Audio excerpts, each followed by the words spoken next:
Lydia Walter. Why East Coast Bowhunting Podcast? Because neither one of us wear pink camo.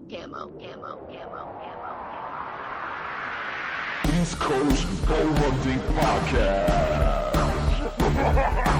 4, 3, 2, 1. Look, man, I'm from Wisconsin. I listen to the East Coast Bowhunters because you don't get anything more real than these guys. Because East Coast Bowhunting sets the standards for keeping its listeners informed on everything that matters in the hunting industry. It's nice having somebody, local and represent the East Coast boys. The East Coast is going to saddle up. Number one source for slaying whitetails on the East Coast. Well, you might see Jesus if you actually do something, it'll get you into heaven. Why East Coast? Why not? I'm East Coast, baby. That's how we roll. Chew on that. Come on the show, a stranger, and you feel like one of the boys when you leave. Because I get my hunting camp anytime I want. There's some absolute monsters roaming the East Coast, and I think it needs a little attention, so why not bring it to the East Coast Bowhunters Podcast? Man, because East Coast is a tight-knit crew, and y'all like me. Raw, real, no bullshit. Because you guys are hometown boys. I love you guys. East Coast Bowhunting Podcast. This is Kurt Geyer with Working Class Bowhunter, and East Coast Bowhunting Podcast is the only hunting podcast I'll tune into.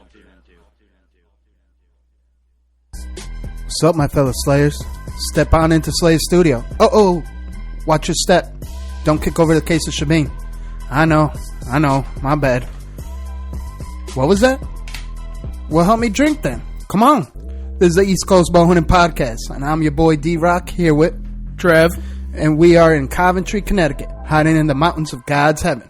We have a very special treat for you today, as we are chilling with Kip Campbell from Red Arrow TV on the Outdoor Channel, made possible by Shabin Brewing, The Hunter's Beer, 100 Demons, East Coast hardcore music known worldwide, Trev's Euros for all your Euromount needs, Encore Targets, self-healing targets to self-heal your pockets, Meyer Trail Cameras, who's on your hit list, Outright Hunting Products, the Morph Pro is the last bow hanger you'll ever buy, Death Wish Coffee, fueled by death. Check out the podcast, Deathcast, hosted by the amazing Jeff, and use promo code EastCoast10 to get the hookup. Ethics Archery, it's like steroids for your arrows. Use promo code EastCoast10 for 10% off. Tree Thrasher, imitate the wild, 15% off using East Coast 15. Nor'easter game calls, get them in close. Get your ECB Blood Series Turkey Pot call and striker now. Saddle up with Wild Edge Inc., the leader in mobile hunting, and get you a perch, the only accessory platform for your Wild Edge step. This show is driven by Scranton Motors and powered by Scranton Power Sports. Sounding good. This show is presented by Working Class Bowhunter, the only podcast that title sponsors another. The OGs of the hunting podcast, the brand in the hunting industry. East Coast Bowhunting Podcast is here as always for new and old hunters by sharing our experiences in the woods through playing and slaying. What's up? What's up, D-Rock? What's good, Trev? Oh, man. Fucking pumped up, dude. We got a season right upon us. I know, man. I know. That was a mouthful a second ago. Yeah, I know. Shit, let me take a little sip. I'll take one to that. That Shabin is good. What Shabin you got in your hands, man? I got the new smoothie shop. As you all know, that I love smoothie shop. And this is the new Simcoe Indian Pale Ale with vanilla bean. Yeah. Simcoe? Yeah, I don't know what that is. Oh, wow. That's what it is, right? I never heard that before, yeah. Yeah, that's not even English, I don't think. And it almost tastes like a cream ale or a creamsicle ale. Yeah, like it's got like that orange taint to the tail end. The aftertaste. Yeah. Or aftertaste, my bad. Yeah. So I'm on that yum yum. Giving me that sour. That blueberry yum yum. Yeah, that shit is good. One more sip. That's good stuff. Good stuff. So, man, by the time this releases is probably a week, almost 2 weeks into turkey season.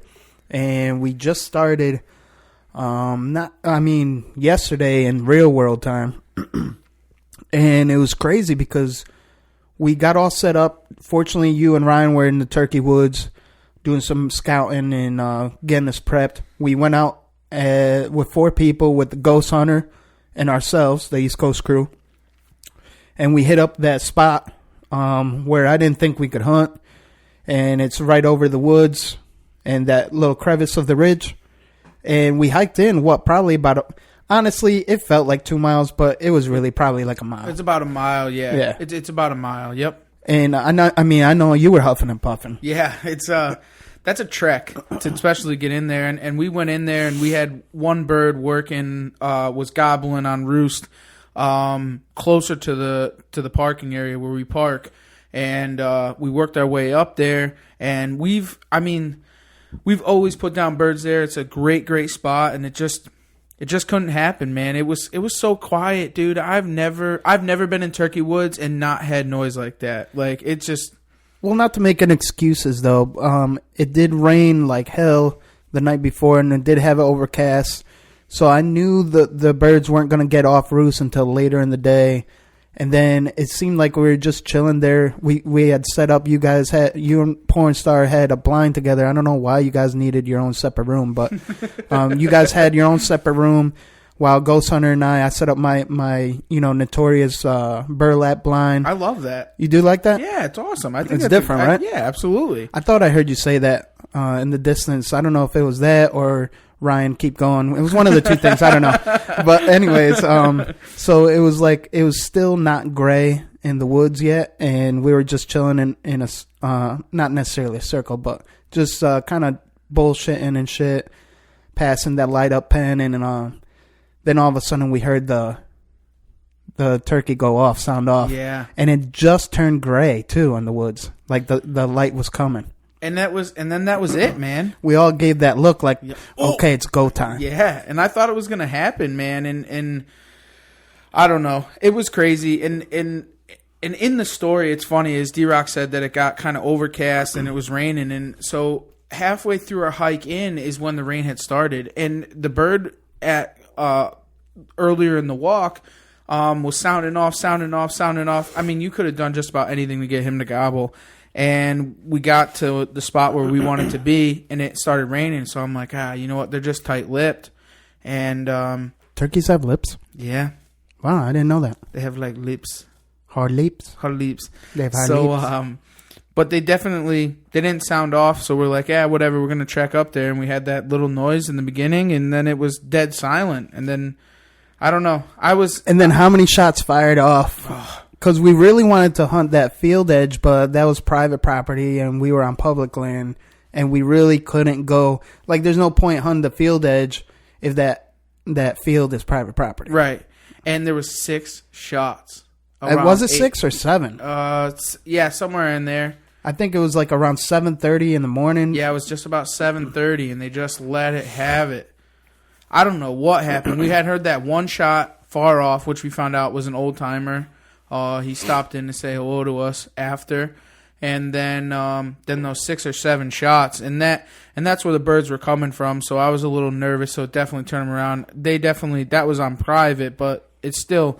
That would have definitely shooken up the birds that were going to be working our area. And we were hunting a transition area between the roost and a field. And so we were hoping, and we knew it was going to be a little bit later, but we thought that it was going to happen. And we had the killer setup too, man. It was. That was, for 4 guys, I was a little skeptical going into it because I'm used to hunting with 1, 2 guys and having 4. And I think that scenario and the way that we had some fucking killers in the woods, and dude, if it was going to happen, experienced turkey killers. Yeah, I don't know. I've killed my share of birds, and so have the rest of us. And it was definitely. I'm going to tell you this: we had the OG crew behind the burlap. Yep. And then we had the youngins sharing the room. Yeah. But we had the perfect decoy set up too. Whereas, like, if one of us were to miss, God forbid, which I don't think would happen. But the turkeys would be crossing paths to one or the other side. They would have been trapped. Yeah, straight up. And then we had the old ghost hunter there with his wild, the National Wild Turkey Federation gun with fucking special loads and this, that. I've seen him Last year, he dropped a Jake at over 65 yards with those rounds. We paced it off. It was one of the craziest things I've ever seen. Blows my mind. But if anything was you to come paced in- it off? Yeah, we paced it off. Why didn't you just use the rangefinder? Because we paced it Pace off it. on video. Nope. We got to walk it. Yeah. Walk it. And it was across the creek, too. We actually... it's a creek. Yeah, but... We're in the East Coast. Okay. This is creek. Creek. We're not in the Midwest. What if you crick? No, when you get the crick, the crick transition is like West Pennsylvania. Is that quick? No. crick transition. Creek. Crop? Transition. Now you get me all Transition. fucked up. Yeah. But yeah, no, it was a really good day, and it was fun for all of us to hunt together and learn how one another hunts and experiences, and it was definitely a great time. I enjoyed it tremendously. Damn, you just sounded like someone that don't kill shit. Don't say that. You're right. What did it I was say? miserable. We didn't kill anything. Yeah, I said something. Somebody said, so I was looking on Facebook and the guys were like, oh yeah, it's quiet over here. And I'm thinking to myself, and I said to all the guys, I'm like, yeah, guys who say that it's quiet over here are guys that don't fucking kill shit on opening day. But it's okay if you don't kill shit. No. It is all about the experience. But personally, me, I could say it was very frustrating to not kill anything on opening day. This is my first year. I don't always go out on opening day, but this is my first year I didn't kill on opening turkey day. Yeah. So, I mean, yeah, that was a little different and a hard pill to swallow, but it was a good time, though. It was. It really was a good time. It truly was a great time. And well, I won't say great time, because I was tired as fuck, and my adrenaline ran out by like 10:30, 11 o'clock. And you guys, let's hit up one more spot. I'm like, I'll see you guys later. I need to go to work. You know, we had a rough night in camp. We had the I didn't even ghost sleep hunter. that night. I slept like 2 hours. I was just so jacked up, and then we had great food in camp, and it was something that it was gnarly. It was a great time.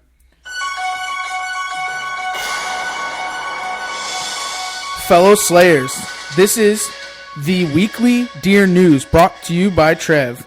Bringing you deer news today because Ryan the porn star is off filming a threesome at this time and couldn't make it. Say what? Yeah, you heard me right. Damn, he gets busy. The Turkey Woods is live and popping here in Connecticut. The season has come in the past couple of days. Keep the boots on the ground and keep on going. I'm seeing tons of turkeys hitting the ground. In recent news, EZV site has come out with a new insert and had to open the site picture, and it's new and improved. You can check them out at ezvsite.com. Well, what's it do, though? Do you know what it does? This site is, I don't know everything about that site, but the site, it's more of you're looking at the site picture, and it goes by the feet per second. Is what is that the site insert. that G has? It is the one that G. The Modern Assassin? Yes. He does use that, right? Yep, that's the site that he likes looking in the V. Yeah, he looks in the V. I like tasting the V, not looking in the V. Yeah, I don't know much about it. I'm very intrigued in learning from it, and this is how I found from the out. V or the site? The site. Oh, the V site. I'm confused now. No, so that's how I found out about this, and that they had come out with a new insert for the EZV site. Cool. It's an awesome thing. How awesome! It is just great. He whooped my ass in a 3D day. So by 1 point. If it makes any difference, though, he did clarify that if it was legitimate scoring in competition, he would have lost. I'll just keep it at that. Okay. No, we don't have to go into detail. All right. Here in Connecticut, there was a bobcat attack with a bobcat that had rabies. He attacked. He did have rabies? He did have rabies. He attacked a golfer. You got to wear your condoms, people. Yeah. Strap up. Spreading bad diseases. He attacked a golfer and he beat him off with a golf club. Whoa. Wait a minute. This is use different choice of words. Okay, I'm You're sorry. painting a weird picture in my head. So he killed Stevie Mo. Stevie Mo, be careful and don't beat off bobcats with a golf club. Oh, yeah, especially with a golf club. He actually attacked him, and he was able to get him off of him. And then he actually, when he turned his back and went away again, he attacked him again. So it's something to just be aware of while you're in the woods, guys. Is just animals with different diseases.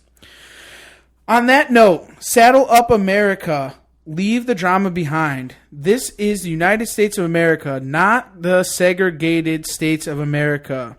United States of America. That's right. We stay united. Not segregated states of America. So saddle up, man up, or woman up, and leave that drama bullshit behind. Please. For those who have an opinion, listen to your mama. If it's not good, keep it to yourself. And I will leave on that note.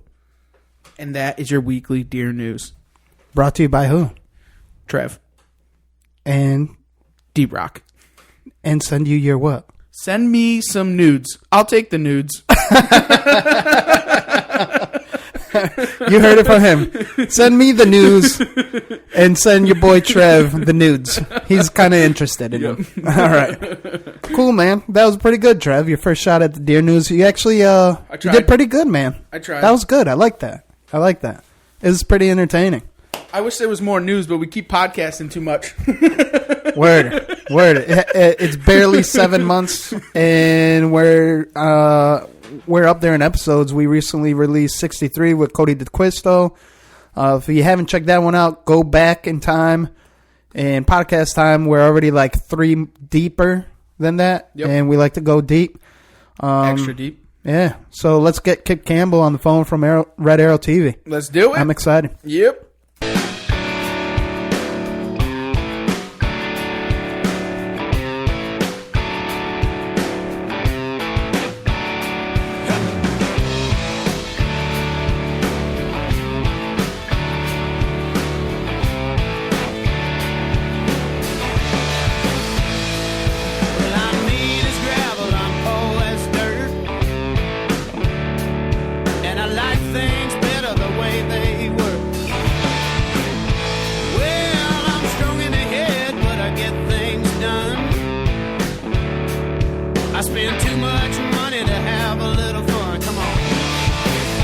All right, we're back with Kip Campbell from Red Arrow TV. How you doing, Kip? What's good?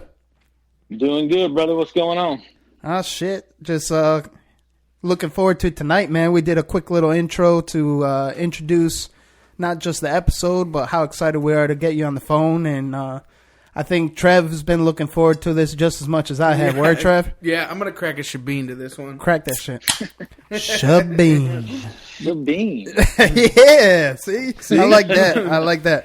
That's cool. I'm drinking coffee over here, man, so I'm being boring. I have been up since 3:30, so I'm probably going to form sentences about like I'm 6 shebeens deep. That's quite all right, man. That's quite all right. Well, you were out hunting this morning then? Yeah, man. It was actually the first time for the season that I got out turkey hunting. We've been down in Florida doing some business, taking care of a few things, killing some hogs and gators. And my daughter and I we skipped a little bit. We might have missed first period and maybe a little bit of second. Pretty much half a day we took off of school for her to go hunting with me. And that a boy, you're a good daddy. Killed her first bird this morning, man. It was one of those hunts that you live for. I mean, it was one of those where everything happened from hens talking, and he flies down, he gets hung up for about an hour, and he just does circles. And once he breeds all his hens, he came on a beeline, jumped the fence, and beat up the decoy and got shot in the face. So it was really cool. Hell yeah. That's awesome. That's awesome. Congratulations. That was your oldest daughter, yeah? Yeah. Yep. That's awesome. 11. Awesome. I bet she was stoked. That's what it's all about, dude. though. She was so excited, but she's a killer, and there's a difference between a hunter and a killer. Yeah. She gets it done, man. She's got that. She says she's shaking. She says she's nervous, but if you look at her on the videotape, she's just calm as she can be, like steel nerves, man. That's badass. That's bad. Trev and I were just talking about that. It's funny you bring that up because our opening day and podcast land right now, this will probably release a week after opening day or give or take. Which was yesterday. Yeah, opening day for us was yesterday. And, dude, this is the first turkey opener that I didn't kill shit. I think for Trev, too, actually. Yeah, 7 years. And 7 years on really? opener. Yeah. And I don't always hit up opening day, depending on what life's smacking me in the face with. But every opening day that I had for turkey season, I put something down, and this was the first. And Trev, we're kind of reflecting on it. And he's like, oh, well, that's hunting. I'm like, well, yeah, but that's what hunters say. I'm like, I'm a killer, man. I need to kill shit. I'm like, I was miserable, man. Didn't kill nothing. And I was like, damn. I came home. I can't remember.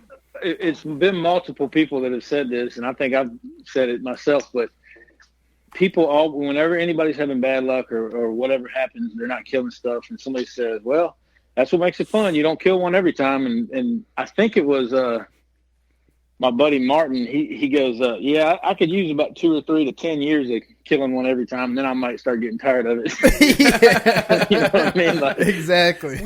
There's no way I'd get tired of it too quick. I can tell you that. We were in the blind, and it was like, I don't know, 9 o'clock, and I'm looking on Facebook, and everyone's like, oh, it's quiet over here, it's quiet over there, and I look at all the boys, and I'm like, yeah, the only motherfuckers that say that it's quiet is the ones that aren't killing shit on opening day. And I caught myself saying the same. I'm like, motherfucker. Oh, shit. So let's cut right into it, Kip. Tell us who you are, where you're from, and where we can find you. Man, that's a deep question, boys. Who am I? On a philosophical level, or you can take any realm you want to take it down. Take it anyway. Take it. Okay. Well, I am from. Let's start there. I'm from a little town in Central Virginia called Fork Union, and our only real claim to fame is Fork Union Military Academy. So, there's been a lot of football players that have come out of there and some athletes, and that's sort of our only little claim to fame. We're about, I think we're about 1,500 to 2,000 residents. We don't have a stoplight, just a little nowhere town in the middle of Virginia. As far as who I am, as it relates to the hunting industry, I'm a guy that was a college athlete and needed a way to figure out how not to go to class and still make grades. Amen. So I got into communications just because that sounded like a general, easy enough kind of major, and ended up really getting into studying cinematography and editing and all that stuff. And then I made a pilot TV show and submitted it when I graduated, and one thing led to another, and here we are with Red Arrow. So hell yeah. Pretty much my story in a nutshell. Where can we find you? Like on social or TV or social? You guys can. I'm actually I'm Instagramming it up, man. I'm not the social media guru or by any means, but Real Kip Campbell is my personal social, and then you can just look up Red Arrow TV as our other Instagram, and then on Facebook. Nice. But I don't do the Twitters much. Yeah, you know what? I'm not a big Twitterer. Yeah, we leave that to Donald Trump. Yeah, he's got that on lock. Yeah, he does. Yeah, he does. That's cool. Are you on Facebook at all too? Yeah, I am. Yep, I've got a couple accounts because when it's kind of like this, the backup account for when they shut shit down, when it all goes sideways and they start ripping people's rights away online, which it already has gone that way for a lot of conservatives and some other people, some 2A supporters and that kind of stuff. But yeah, when it goes sideways for the hunting industry, I've got another quote unquote entertainer account. So there you go. That's smart thinking. So, yeah. Too much censorship lately, kind of taking away our rights. It's crazy, man. I was just talking to my mom. She's down in Charlotte, North Carolina, seeing some family, and she was talking about her concealed firearm and making sure she had her concealed weapons permit. And that I don't know why it just hit me wrong that you think about the Constitution, the Bill of Rights, and the things that make our laws secure, and then she's got to have a piece of paper in her pocket that she pays $50 every 5 years to do what we're already legally allowed to do as American citizens. I know. It's insane. Why are we not shooting by now? I just don't get it. Yeah, it's crazy. It's crazy. Don't come to Connecticut. I know. No, I know, man. Yeah, you think it's a liberal out there. It's like, damn, you come here. That's why we started the platform. Trev and I just really wanted to give someone, or the people out here in the liberal section of the United States, to a place like an out. If you kill something, we want you to gloat and share it and talk about it, not look behind your back. It's not this big bad boogeyman. All it is, just like with the gun issue, it's just widespread ignorance, and it just kind of feeds off of itself. Right. People listen to social media and the news way too much, and that's where they get their information. They need to go get their hands in a gut pile and see what reality is actually like, and get out in nature and do some real stuff for a while, and then I think it snaps them out of it a little bit. But hell yeah, I like that. I like that quote. Get your hands in a gut pile. I'm writing that down in my notes. I'm into that. Yeah, that's how I judge people, by the way. I'm not saying I'm judgmental, but we'll go down the street and somebody will pass by, and I'll just look at my wife and be like, yeah, he's never gutted a deer. That's sort of the two classes of people is the way I see them. Kind of like either you've gutted a deer or you haven't. That's funny. That's a nice way of just saying that dude's a fucking pussy, you know? Yep, that's kind of sort of it. That's funny. Never changed a tire. He's definitely never gutted a deer. And that's funny. Yeah, he's a fucking man. He's not a man. I can see it now. The definition of a man is being slowly eroded in our society today. Anyway, man, it's just that's true. That's true. That's the truth of it. Shit. So on the plus side, let's go back in time to the young Kip, and let's find out who got you in the woods and how old were you when they got you in the woods. When I started small game hunting, my dad would take me we go every Saturday. Should be. Because by I might have to get another cup of coffee, man. It's something to. I need to have a coffee sponsor secure. Why don't I have a cup? This would be perfect. Yo, you can. We got sponsors out there. Man. Yeah, we got the hookup. Death Wish Coffee out of New York, man. You need the hookup? Just let me know. Death Wish, Charlie Bronson. I'm digging it, man. Yeah, there you go. There you go. But yeah, Death Wish, give me a call, man. Seriously. Oh, you heard that? You heard that? I can't drink beer anymore, so I'll drink some coffee. I'll drink the heck out of some coffee, though. You know what? I'm gonna send you a couple bags of coffee and see how you like it, and then this way you can I can make that connect. They're really cool over there, man. My man, nice man, appreciate it. But yeah, my dad got me into hunting. We used to go squirrel and rabbit hunting every Saturday.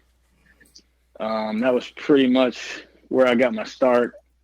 And then deer season, it's really crazy that I'm a deer hunter because every time that me and my dad would go, it seemed like we would just freeze to death and wouldn't see anything.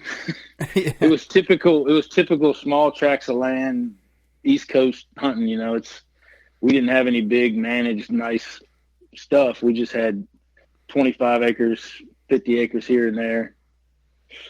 And it's a wonder I came out still wanting to hunt. Yeah. But we would kill one or two here and there. And, you know, if you see like 10 deer a season, it was just an awesome season back then. But, you know, we've stepped up our management obviously since then. Now, you know, I went from that to on some of the same pieces of ground, killed a upper 150s 9-point this year. Damn. Wow. Congratulations. That's a damn good buck. A 150 East Coast. Yeah. Just got lucky, man. According to the trail cameras and anybody that has seen him, which was only me and my wife really, he had only daylighted twice. And once was December 4th. It was the day I killed him at 4:00. A front came pushing through and he just moved early. Oh, he was just trying to change positions to get better windage for himself, huh? Yep. That's crazy. Yep. And they were having a little bit of a secondary cleanup rut, and he was kind of cruising too, I think. That's but badass. Yeah, man. So what was your first weapon back in the day? Wow, first weapon. I'm trying to think. A Ruger 1022 and a Mossberg pump action 410 shotgun. Yeah, nice. Were the two weapons of choice. I think that's like the American starter right there. Yeah. That's the American starter. Those are the two classics. Yeah. They're the two classics.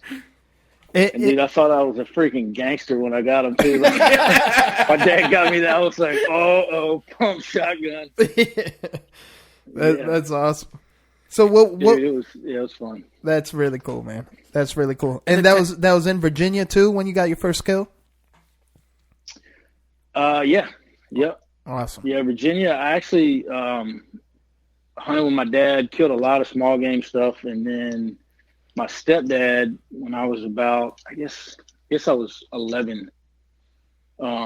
They would run dogs, so they would hunt the deer like we hunt rabbits, you know. And that's awesome. I shot my first deer running full speed in front of a pack of Walker hounds. So I was 11. Driving deer. But I missed about 6. I missed about 6 deer the 2 years before that because nobody ever really gave me much instruction on the fact that I had to lead them a little bit when they're running full speed. I'm not even sure I looked down the barrel. I was so excited anyway, but yeah, I wasted a lot of buckshot the first couple of years, and then figured it out. I dropped this doe, and finally I just threw it out so far in front of her, I thought I was going to miss her, and pulled the trigger, and she folded up like a lawn chair. And ever since then, it just kind of clicked, you know. Hell yeah, shoot ahead. That's awesome. Yep. Oh, and you'll see some of that too on the. We got an episode that we filmed. It hadn't come out yet. It'll be on the 2020 show. But it's a lot of running shots. And I guess they're technically frowned upon for television, but we get away with it somehow. Hell yeah, that's awesome. That's really cool. But the raw, real, no bullshit stuff, man. Yeah, as the modern assassin, it would say. Our boy Garrett Benner out of Maryland, I don't know if you heard of him, the modern assassin. He's another one of your folk down there. It seems like there's a lot of raw, real, no bullshit going on in that Virginia area, man. You got a lot of good killers out there. Yeah, it's the Northern Virginia area we have a little bit of trouble with, and there's some good guys and girls up in that area too. But you see how we vote every year, and it's all just that one little cluster of people. The rest of it's not exactly. I think this should be their own little state. Yeah. But yeah, no, it's some good folks in Virginia for sure. Nice. Can you still run dogs while deer hunting in Virginia or no? Oh yeah, east of the Blue Ridge Mountains you can. No shit. And so opening day of gun season all the way till the end of the season you can turn the dogs loose. That's what most people do, seems like, around here. That's crazy. I don't know.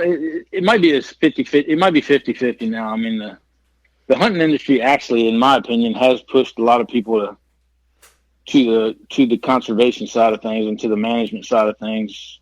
I mean, I think that, you know, social media and TV is what I attribute it to, because it used to just be almost all dog hunters when I grew up. Yep.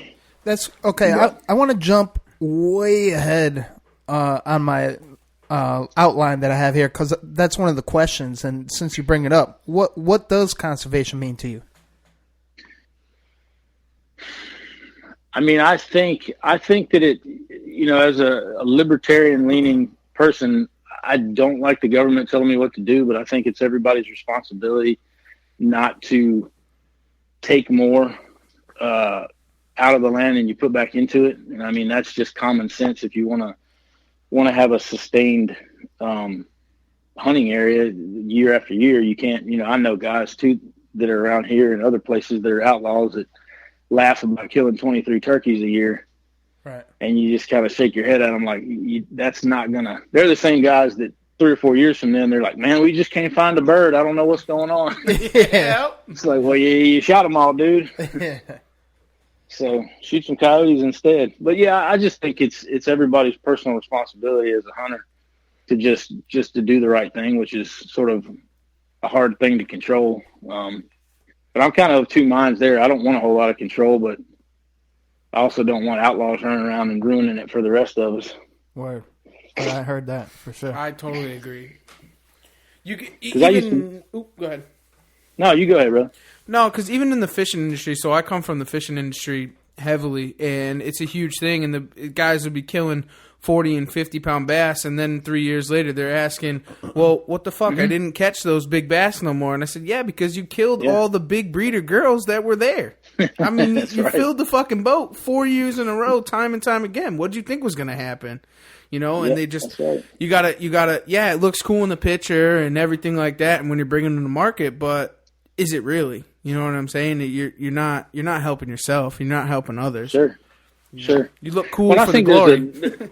There's a level of maturity that some people never reach, but hopefully most people do.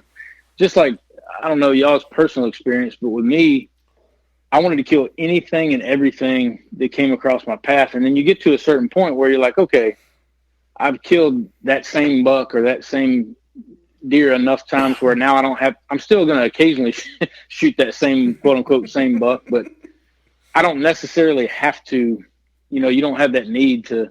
It's more like you just kind of grow out of that outlaw mentality and you start looking at the bigger picture a little bit. Yeah, still kind of hard to shake. Still kind of hard to shake some of that outlaw stuff though. But I respect that highly because that's a huge thing and that's a tough thing. Like especially myself, like I'll go into the woods and that doe will pass or that spike horn or that fork horn and you're just like you're just in that kill mood, man, and you just that adrenaline takes over and it's on and that's what's in your blood. But it gets to the point is how many of those can you really kill? And you have to kill deer to know how to kill deer.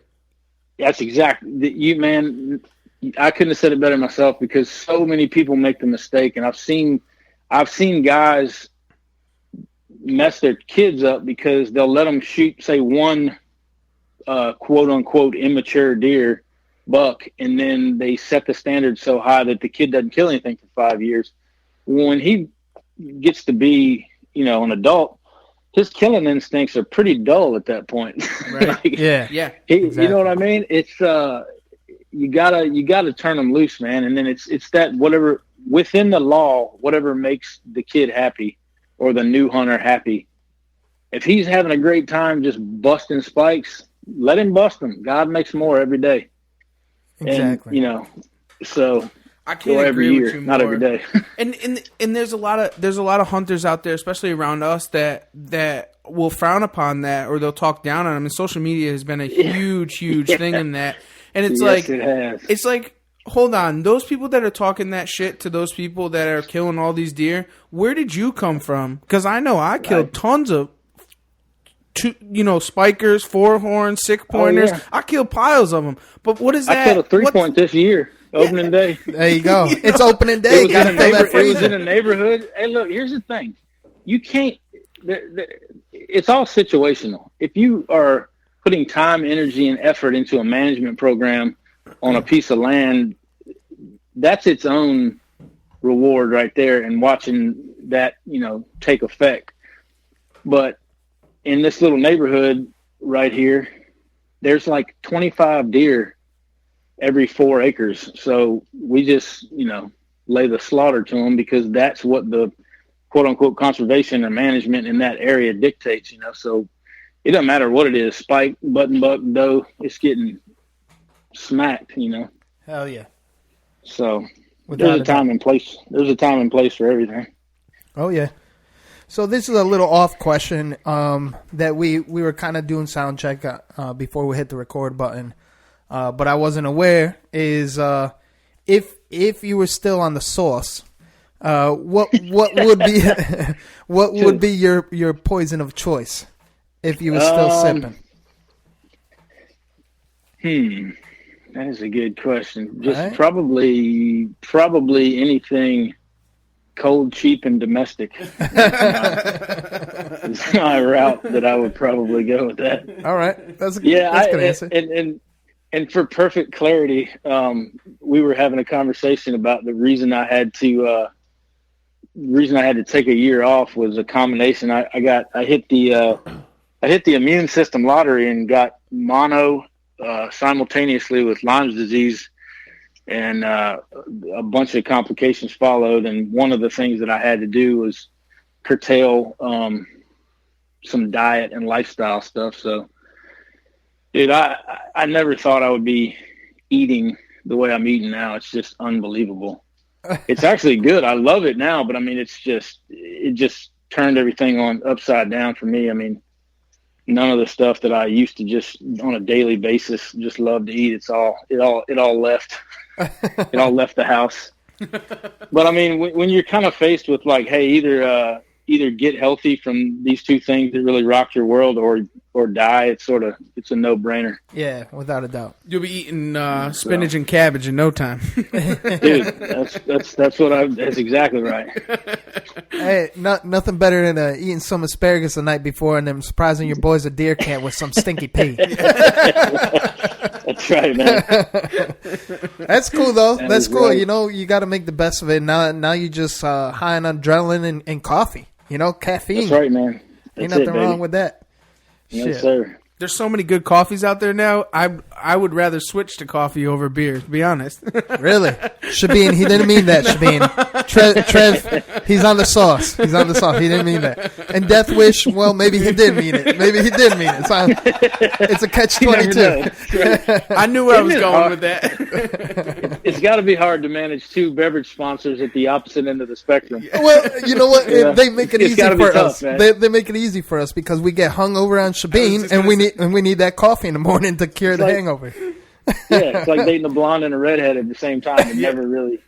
I like that you can analogy. lose both of them, is what I'm saying. You could end up losing both of them. Yep. So good recovery on that. Good recovery. My friends always say red in the head, fire in the hole, but I don't know. Oh, I'm going to leave that one alone. Yeah, we're not touching that one. That was one to be left alone. So you kind of answered a little bit of what you went to school for. Yep. What did you initially go to school for? Didn't you go to school for something else? I don't know, to chase girls and play lacrosse, I think. See, my point exactly. So during those times, you have any really wild times during school or even hunts back in the day during those times? Oh, absolutely, man. Absolutely. What stands out the most when you think back? Wow. Oh, good question, right? I bet you people don't ask you this shit. No, definitely not, man. A wild hunt or a wild time. I'm trying to think. Yeah, anytime like during one thing that just pops into my mind is something I always want to talk about this, and I never end up making any videos or anything on it, but the piece of our culture that we've sort of lost, I think, is just being out there all the time. I mean, I don't know about you guys, but when I was a kid, I was outside all the time. If I was trying to kill something or catch something or do, frog gigging or whatever. Yeah. And that was one of the things that I went to school with a bunch of city boys from up in the DC, Northern Virginia area. And that was one thing I used to try to get. I used to take them out in the country, and we used to run around frog gigging all night or doing stuff that they thought was completely insane, catching snapping turtles on jugs. And they'll look at a country boy like you're John Rambo or something, man. It's just unbelievable. And it's just because they don't know. But the funny thing is, initially they make fun of it, but then all they talk about is, hey, man, when can we go back to your farm? You think we could go there this weekend? Like, it's not cool until you do it. And then you're like, that's all you want to do. Right. But that was really off. That was like dodging that question. I answered that like a politician. Are there any wild times? Well, I really like frog gigging, and sure is a good time. No, man, I had some wild times, but I tell you, looking back on it, everything had a lesson, and that's sort of that's what. It's just amazing. Like, I wish I could take my brain and put it in my 20-year-old body. Oh, damn. We'd be I would teaching a rule lot the of world. people. Yeah, without a doubt. And make a lot of better decisions too, man. Because, I mean, that was honestly the experience that I had this year was, I'm not going to bore everybody with some, sob story or whatever, but I honestly, I took an ambulance ride to the hospital and was 100% certain I was going to die. And that right there, you talking about waking you up, you know what I mean? Yeah. And not that I wasn't living like a heathen or anything. I mean, I guess to some standard I was, but Well, we are from the East Coast, so it just the heathen is in us. That's right. Well, I'm from the dirty South, man. So y'all, I even got another one up on y'all. So. Hey, bro. You're from the dirty South. I'm from the dirty. Waterbury, okay. Connecticut, man. All right, man. Yeah, you don't want to go there. but please continue. But yeah, man, it's it's one of those deals where, like I said, I wish I could take my brain now and put it back in my 20-year-old body, and it's just there's so much that you miss out on when you're making bad decisions. You know what I mean? As far as, even if it's just lifestyle, even if it's just like eating like you don't care about yourself and you just don't think, you think, oh, I'm young, I'm fine, I'm whatever. I woke up one day and I was sick and I weighed 262 pounds. Damn. And I'm 6 feet tall. So I was carrying a lot of extra weight. I'm down to 224 now. Congratulations, man. That's really good. That was just since last hunting season. So it's been an eye-opening experience, man. I was not getting enough sleep. I was just running ragged. I was just doing the whole running up and down the road, TV show, hunting show kind of life, and not taking care of myself, man. And then honestly, I think it was the good Lord's way of saying, hey, man, I'm gonna throw this in your path to slow you down a little bit because you're not heading in a good direction. It's funny how that shit works. Well, not funny, but that quote of yeah. God works in mysterious ways. That's I think that's taken for granted sometimes, for sure. It is, man. No doubt about it. And a lot of times too, because I can remember my whole life. God has always been a big part of my life, but the funny thing is, you get distracted and you get in your own little world and you get sort of self-centered and try to handle everything yourself. And that's when you get a reminder. The funny thing is I asked for mine, which is like right after I asked for it, I regretted it because I honestly, seriously was praying for some kind of change to happen to help me feel better again, because I was sick for 2 years and didn't know what was wrong with me. And, couldn't get better, couldn't feel right, couldn't get my head right, I was, and then, you'd have to dust yourself off and smile big for the camera and pretend like everything's okay and like you're the worst you've ever been feeling in your life. And, it was one of those things where I was like, God, you got to do something. It was almost like he was waiting for you to ask. Yeah. And then, dude, I found myself in an ambulance going to the hospital thinking I'm going to die. And I was like, this isn't what I asked for. Like, no. I wanted everything. I wanted you to snap your fingers and everything to just be perfect. Right. I wanted, I wanted to be back healthy and whatever. But no, man, it's what I've learned through the whole experience. And like I said, I'm not going to bore everybody with the details, but it was a life-changing experience and just kind of reminds you what's important with your kids and family. And, we ain't here for very long, man. So you gotta soak it all up. And that's sort of what made me start talking about frog gigging earlier.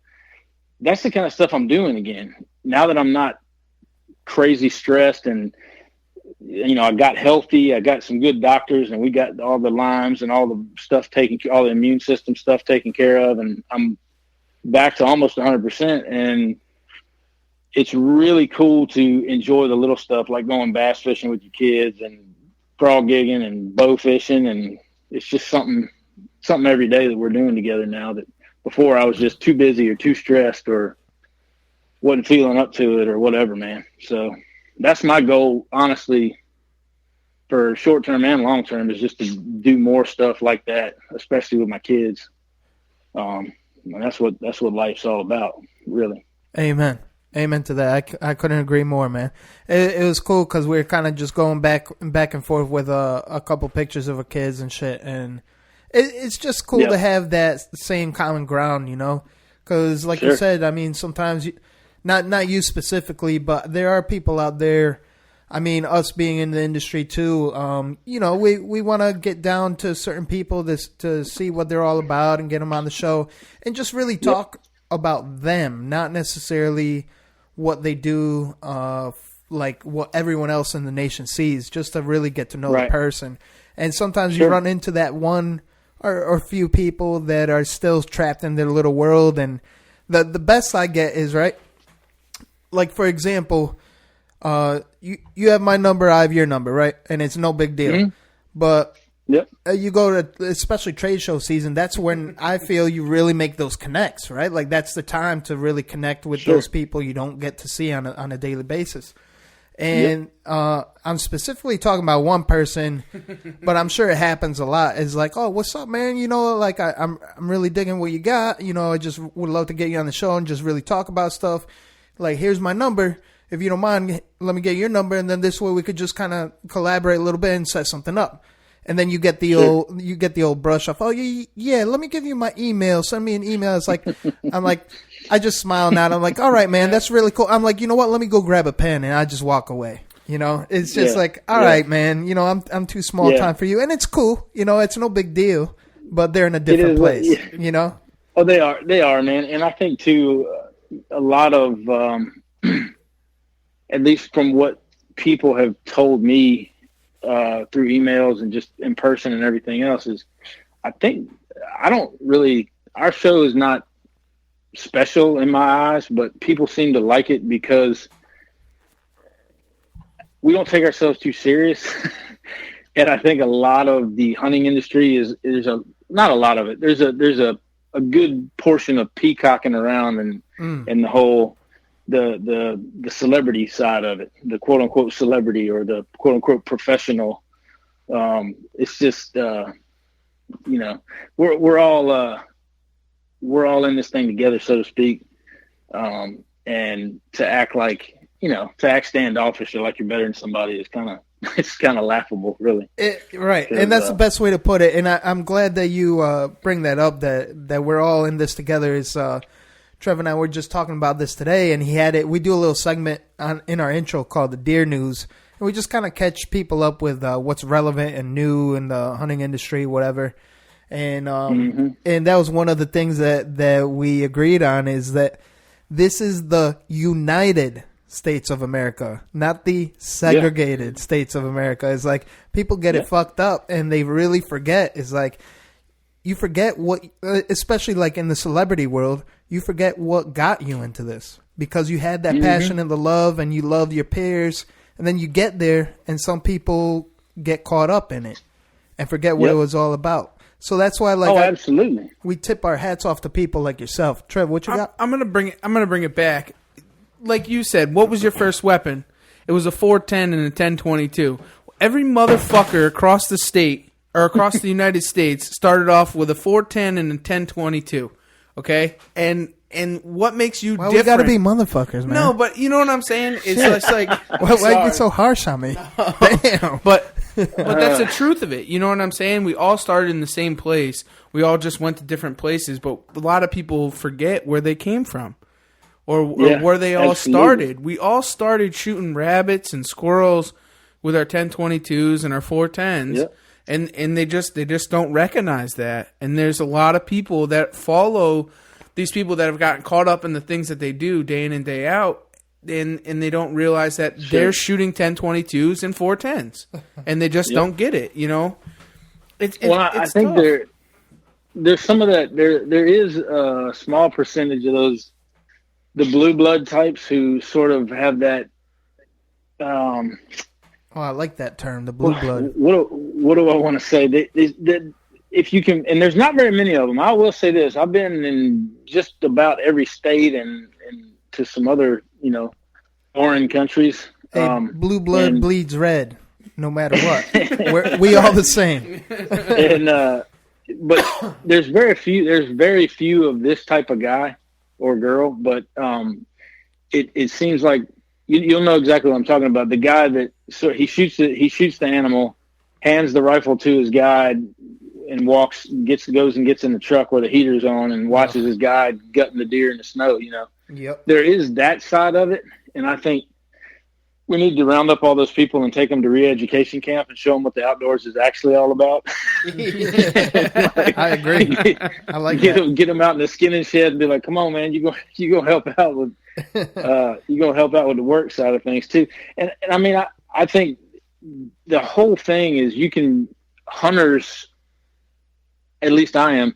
I'm kind of two minds. It's like I want to get more people involved in the outdoors, but then part of you is like, I don't want more people in the woods to compete with. So that's like the selfish side of you is like, keep them city folks in the city. Like, let them stay where they're at. But then, honestly, the thing that we need, because we're losing hunters. I mean, we're down, what is it, a couple million licensed hunters? I mean, it's insane. It's not good.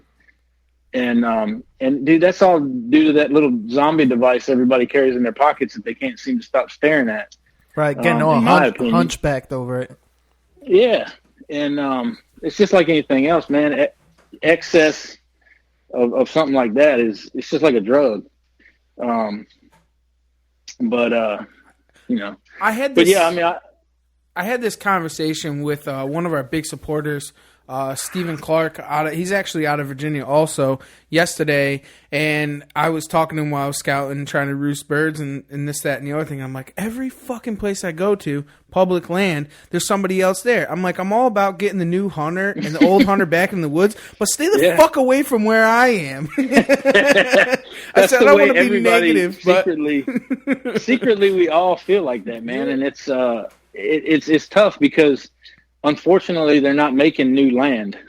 Right. That's the only thing they're not making more of, and it's sort of a double-edged sword. But we have to get people to at least respect and understand that this isn't some archaic, out of date thing that we need to leave in our wake, because that's what a lot of these PETA freaks and that's what their agenda is. These knucklehead liberals that want to push for, get rid of all the guns. Hunting is cruel. We need to do, So one of my favorite.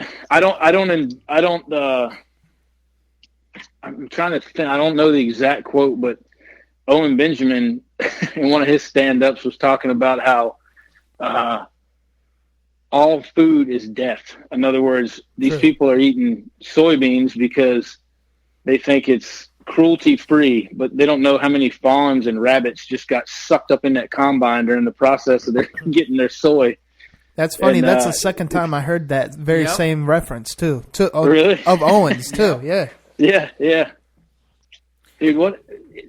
I haven't followed him in a while. He sort of had that Twitter thing where I was super behind him when he stood up for that crazy guy that was wanting to give his 3-year-old hormones or whatever, and he stands up and says what everybody that has common sense was thinking. He was sort of like, that's child abuse. Yeah. And he just got run out of Hollywood, kicked off of Twitter. I mean, it was just a witch hunt, man. It was crazy how he got treated, but I don't know. He's doing his own thing now. He was one of my favorite comedians, man. I saw him live here in Richmond, and he was awesome. But he's got I guess a YouTube channel now where he just has a Patreon account or whatever it is. And even that's gonna turn to censorship too. Like, it's on the brink, man. It's crazy. Oh, man. Absolutely. This day and age, I don't know. When man. They're demonetizing anybody they don't agree with. Like, it's a little scary, man. Silicon Valley is basically just deciding what people get to hear and see, and ultimately what these young impressionable kids are thinking about and how they vote. And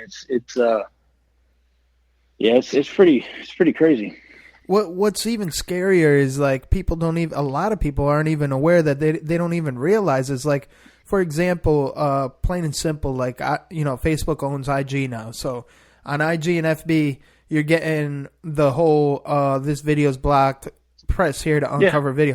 They don't understand that they're actually choosing what they show you, that you actually have to take another step just to uncover what they deem to be freedom of speech or uncensored. It's just I don't know, crazy. Whole different world. Let's take a left turn here because we're going down a path that we could talk about all night. And spiraling. Dirt hole. Oh, 5 hour podcast. Yeah. Well, it's not even just that. It gets me fired up, and I want to stay positive. What drives you to get up and kill in the morning? Talk about get fired up. I like that. what drives me to do it? Yeah. What? I can't really explain. It's just it's just who you are. I mean, I know that's a cliche thing to say. It's like it's who I am. I mean, honestly, I'm real. It honestly is just who you are. It's if I'm not out hunting or fishing or cutting firewood or doing something like that, man, it's just I don't feel right. So that's what motivates me. Honestly, too, just the feeling of blowing an arrow through something is one. It's got to be top three. Got to be top three. Awesome. For sure. It's what's in you. It's what you're built on. It's your motor. It's just what it's unexplainable. I get where you're coming from. There's nothing more real than that. There's nothing more revealing in like who you are in a given moment. I mean, the only thing. I mean, I shouldn't say there's nothing more because obviously war and combat is on another level. But as far as like something that you can the average guy can go out and do, I would say that hunting is one of the closest things to a real world reality check of like who you actually are. You kind of find out pretty quick. Yeah. Yeah. It's that if you're willing to suffer and sit through like -15 just to get a shot at a deer, because people just don't understand. They look at you. I mean, some of my own family members are like, "You did what?" Yeah.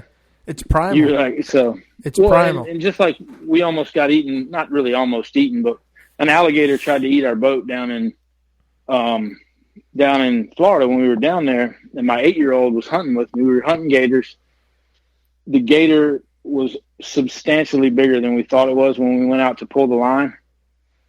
It was a 12-footer, got underneath our boat, started death rolling underneath the boat, starts shaking. It got really super hairy really fast, and we had to kill the gator at that point. It was going to tear the boat to pieces. Well, then it rears up and starts biting holes in the bottom of the boat. Jesus. How was your kid reacting? And she was impressive. She started crying and said, "I want to go back." And I grabbed her by her shoulders and I looked at her in the moment. My 2 buddies are with me, both very experienced gator hunters. And I grabbed her and I said, "Has Daddy ever lied to you?" She shook her head no. And I said, "We are going to be okay. We have got to get a bullet in this alligator's brain and then everything's going to be okay. And I need you to hold on." It was my buddy was in the back. I said, "I need you to hold on as tight as you can to his belt." And I got to lean forward and shoot this gator. And I popped him in the brain, and he, that quieted him down quite a bit. And then we drug him back while we were taking on water. But I told that story to somebody in town that wasn't a hunter, and it was also happened to be a female. Oh, boy. Oh, boy. And I was just like, when is child services going to show up at my house? Yeah. I'm thinking, like, to me, it's just another day of hunting. It's not right. And I had her. I'd have let her sit on my head while I swam back to shore, and the gators could have eaten my arms and legs off. But yeah. We had it under. It was controlled chaos. But it was funny to hear. I sort of stepped back and heard myself tell that story and was like, I could see how that might look. I could see how that might look a little crazy. Yeah. But it was was Tuesday, Yeah. Yeah. But it's a day in the life. Yeah. I mean, what do you? And my kids talk about it like it's, nothing, because they've seen stuff. They've seen real stuff go down. That's awesome. And growing up on a farm too, you kind of see real stuff anyway. You don't really have to have a whole lot of life and death and sex talks, because the horses and the cows and everything else are right in front of you doing all of those things. It's like right. Perfect time to have a discussion. The horse just died. This is what happens. This is, or it's just it's a different culture living out in the country. I was gonna reference back to that also. I was born and raised on a farm, a pig farm at that. I helped out on a ton, and it's one of those things that it's just normal life. Slaughtering pigs and this, that, and the other thing. And when I had met my wife and they make some noise, boy. Yeah, I mean, not even that, but the hogs get out and you're trying to pen them back up, and this one's trying to bite you, and you beat it in the head with a shovel. It's just normal day life. I mean, what do you want from me? And I'm a young kid, and I'm telling stories at show and tell, and they're saying I'm fucking crazy, but you know what? That's normal day life, and people just don't understand it. And when I had met my now wife, one of the first dates we went on, we had to slaughter a pig before I could leave. And I didn't know that was her favorite animal, and she had to be part of this. So when you're telling the story, she read Charlotte's Web too many times. Yeah, I bet that's what it was. We believed it. Yeah. Wilbur, no. And going along, when you were telling that story about telling the woman in town, it's the same shit. I walked her into the slaughterhouse. We're sticking pigs, and come to find out it's her favorite animal. But now. She packages meat in the slaughterhouse. What do you want from me? You know what I'm saying? It's just normal life. And you don't think of that. And that's what I was going with, is that you don't think of those things. Those things are not things that you think about every day when you're telling a story. Sure. And that's a good question that sort of brings up, is what is our responsibility as, I don't really like all the typical labels they have for us, but like an outdoorsman or a whatever you want to call us, people that live in the country. What is our responsibility, if any, to either downplay that side? Because I mean, I got friends that they won't travel down the road with an exposed deer, they cover it up under a tarp or a bag or do something like that. And then I've got other friends who are tied to the hood of their car. You know, they're tied to the hood of their car with blood running down their windshield. So, you know, sort of that's the question a lot of times, is what's our role? Because you definitely don't ever want to apologize for it, right? But I think a lot of times, little education goes a long way. And I'm guilty of like graphically telling the whole story and then looking around and be like, oh, those people they've never hunted before, and I just scared the crap out of them. But you can't hide what we do. I think it's the perfect answer for that is situational. Is the best way to put it. I mean, I don't think you should ever apologize, because some people are just ready to be pissed off anyway. Yeah, they're just ready to hate what you do anyway. Yeah, you're right. They've already made up their mind. So they don't apologize for being a bunny humper. So why should we apologize for being a hunter? You know what I'm saying? And that's where I'm at with that. And I agree with you. It's just that I'm not going to hide what I do. This is what I do. They want to eat cabbage. Sure. Well, they want to eat cabbage, and I want to eat venison. Well, and two, if we're hiding what we're doing, a buddy of mine was a hunter, and he would go out during bow season, and typically he'd kill a couple deer. And we were talking one day, and he goes, yeah, you know, the kids came around the corner and saw me gutting the deer, and it was just like a big deal. And my wife got mad at me, and I was like, whoa. I'm like, pump your brakes there, homie. Like, first of all, your wife got mad at you? Like, were you trying to hide this from the kids? Like, why are you labeling this as something that is shameful or bad or not something the kids should see? And he was like, well, you know, I mean, it's just graphic. And I was like, no, man, it's life. And I said, and another thing, like, he's from Northern Virginia. This guy, he's actually out here from the county, man. And no shit. And I was just shocked. I mean, he like led two separate lives. Yeah, it was like he pretended like he didn't do that or whatever. That's crazy. And then I said, man, I don't mean to be criticizing you too, but you know, saying that's another thing too, is like the family that gets it and lives that life is going to be a lot closer. To say like the wife has laid down the law about the kids not seeing deer hunting, to me, I look at that as a man didn't do his job in getting a hold of his household and explaining, you know, deer hunting's part of life and it's what I'm going to do. And, you know, it's just, it's sad to see people get divided over that kind of stuff. And it's like, it all comes because the guy tried to hide it. It was like, well, I'll just pretend like this is bad, so I shouldn't show the kids because that's what somebody else thinks. What he should have done was just educated his wife and said, no, look, this is the way it is. Let the kids help me get the next deer. And because like when my kids killed their first deer, I Anatomy 101. We took all the organs out, and I was like, see, in the school, this is how the heart works. This is the liver. This is all this stuff. And when they got into science class in school, they were like, this is boring. This isn't even life size, Man, you struck a string with me, because in Connecticut, I had a little bit of a situation which was silly. I thought, I had people come to my house because, for one, my kids and my kids' mother, were separated, and so I just get my kids, a lot. I'm a very involved father, but they live with their mother. And that being said, since I'm not in their life every single day how I used to be, and especially being in Connecticut, I mean, there's a ton of people in a small state. You never know. I mean, I don't know every day what they're getting into anymore, per se. And we have a good relationship, like their mother-in-law, so we communicate, but you just never know their situation now. So I went ahead and taught them gun safety. And that was a huge issue. Like, I had, obviously, no live rounds or anything. And you had the dummy rounds that you could show them for teaching purposes. And I had them hold it, disarm me, and also take rounds out, and taught them everything. Because if my kids are going to be in that situation where they're in a random house, and their friends say, hey, look at this, they're going to know exactly what to do. And I always tell them, first, go get an adult first and foremost. If there's no adults around, you take the gun away or ask for the gun, and then you unload it.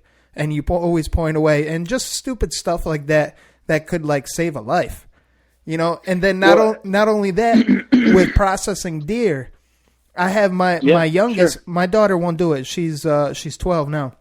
But my youngest, my boy just turned 8. And when he was 6, 7 years old, he's processing deer with me, helping me every step of the way, Anatomy 101. And I had trouble with that, too, because I'm in Connecticut. And he's going, telling his friends, oh, I got to cut up a deer, this, that. So it's just crazy. Well, a lot of it is the big mystery factor. So people that get a firearm to defend their house, so they get a handgun, but they're not gun culture. They're not really from the country. They don't shoot a lot. They just get this handgun because they think, well, I need it to protect the house. And they make it shameful. Let's hide it away. Let's don't talk about it. Those are the kids that are going to go looking for that thing and go curious. Show their friend Billy, like, hey man, check out my dad's 357. He hides it in here in the closet. Dude, when my kids are like, can I see that gun? Absolutely. You can come over here. I'm gonna clear the gun.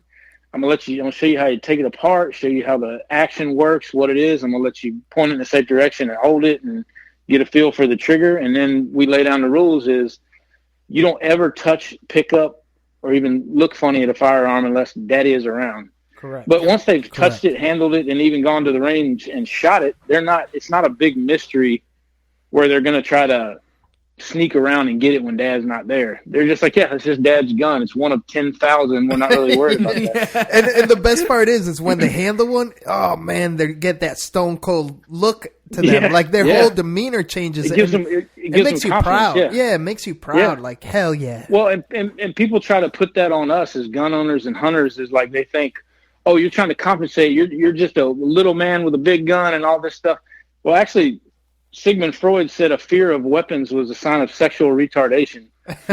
So you can throw that little statistic back in there, or that little fact back in their face if they ever come across like that. And it really is. It's just like being afraid of a chainsaw or being afraid of a skill saw or a hammer or any other tool, because that's all a firearm is at the end of the day. And it's I mean, an SUV, I could go to any playground I wanted to right now and take out 25 people.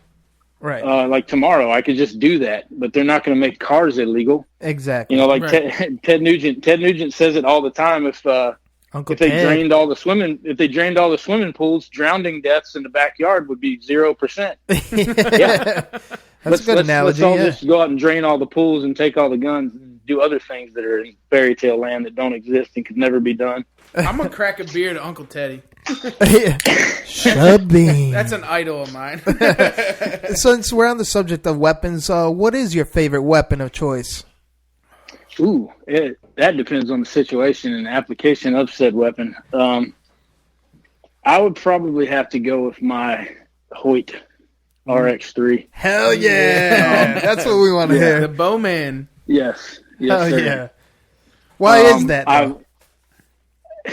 It's just once I shot a bow, once I killed my first animal with a bow, really once I shot a bow for the first time, it was just there's no turning back. It just everything else in life gets the volume turned down on it. Like anything else you're doing, it's like rifle hunting is great. It's a lot of fun, but it's like once you successfully, conquered the what you set out to do in the bow hunting arena, it's sort of you move back into that rifle, and it's like, man, this is easy. Yeah. And I don't know. It's just something about archery, man. The mystical flight of the arrow, as Ted would say. Yeah. But no, man, I just love it. The intimacy is awesome. Yeah, it brings back that primal feeling. Yep. That's really cool. So what's your favorite animal to kill with your bow? I won't say harvest, to kill. We're past harvesting. Yeah, you harvest corn, you kill animals. Thank you. Thank you very much. But yeah, man, probably the white-tailed deer for as far as if I had to pick one thing. But elk hunting is amazing. I mean, I could do that. I could do that every day. It's like hunting turkey, but like super gigantic. Word. Well, it is in the calling interaction. It is, but it's just, I mean, the I guess the scale of everything out west combined with the massiveness of the animal. So when you get actually in bow range or you get close to one, shit your pants a little bit. Dude, it is an intense experience for sure. Damn, I can only imagine, man. That's definitely a bucket list of mine for sure. Oh, you got it. You got to go after an elk with a bow and arrow, man. It's a life-changing experience. There's nothing like them when they get in halfway close and start bugling or just being around them. Even cow elk moving by you in the timber. It's just something different about it. It just makes your hair stand up on the back of your neck. I share a camp with a good friend of ours. We call him the Ghost Hunter. He goes out every other year to Oregon and hunts out of a stand in the Wallows and just shoots Pope and Young giants every other year. And the stories that he has to tell and the videos, and it's something. It's a life-changing experience. I mean, like when he starts talking of it, the glow that comes off of him is next to none. You can't even explain it. Even his stories, and I just live it. Oh, dude, it's unreal. I mean, I haven't been elk hunting a ton compared to a lot of guys, I guess, that live out there. But I've killed a handful of elk, and if I was closer, man, I would probably be out there all September. Hell yeah. So, what is your favorite state to hunt?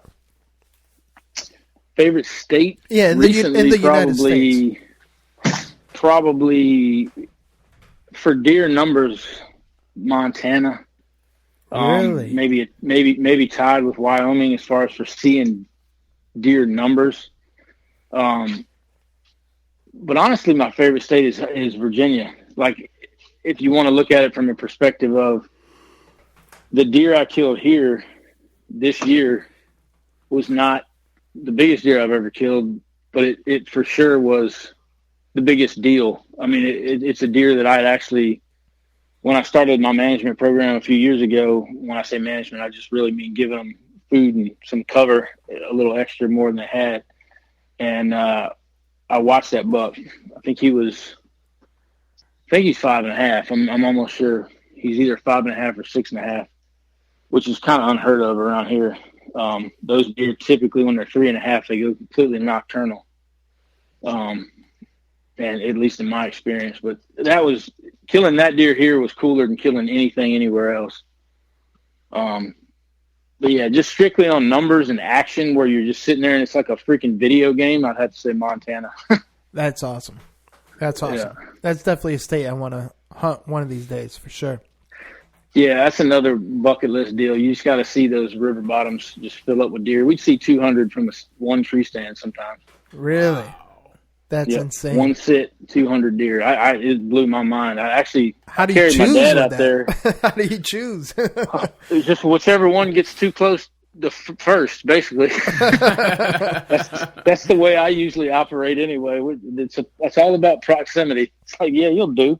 Yeah, that'll do. I'm just ready to blow. I mean, you guys know the whole feeling of when you actually blow an arrow through something's rib cage.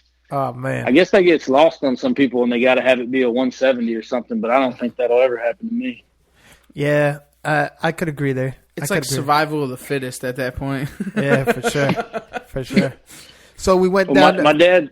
my dad's a perfect example. I carried him out to Montana, and he'd never done he'd never really hunted whitetail deer anywhere else but Virginia and our little county right here.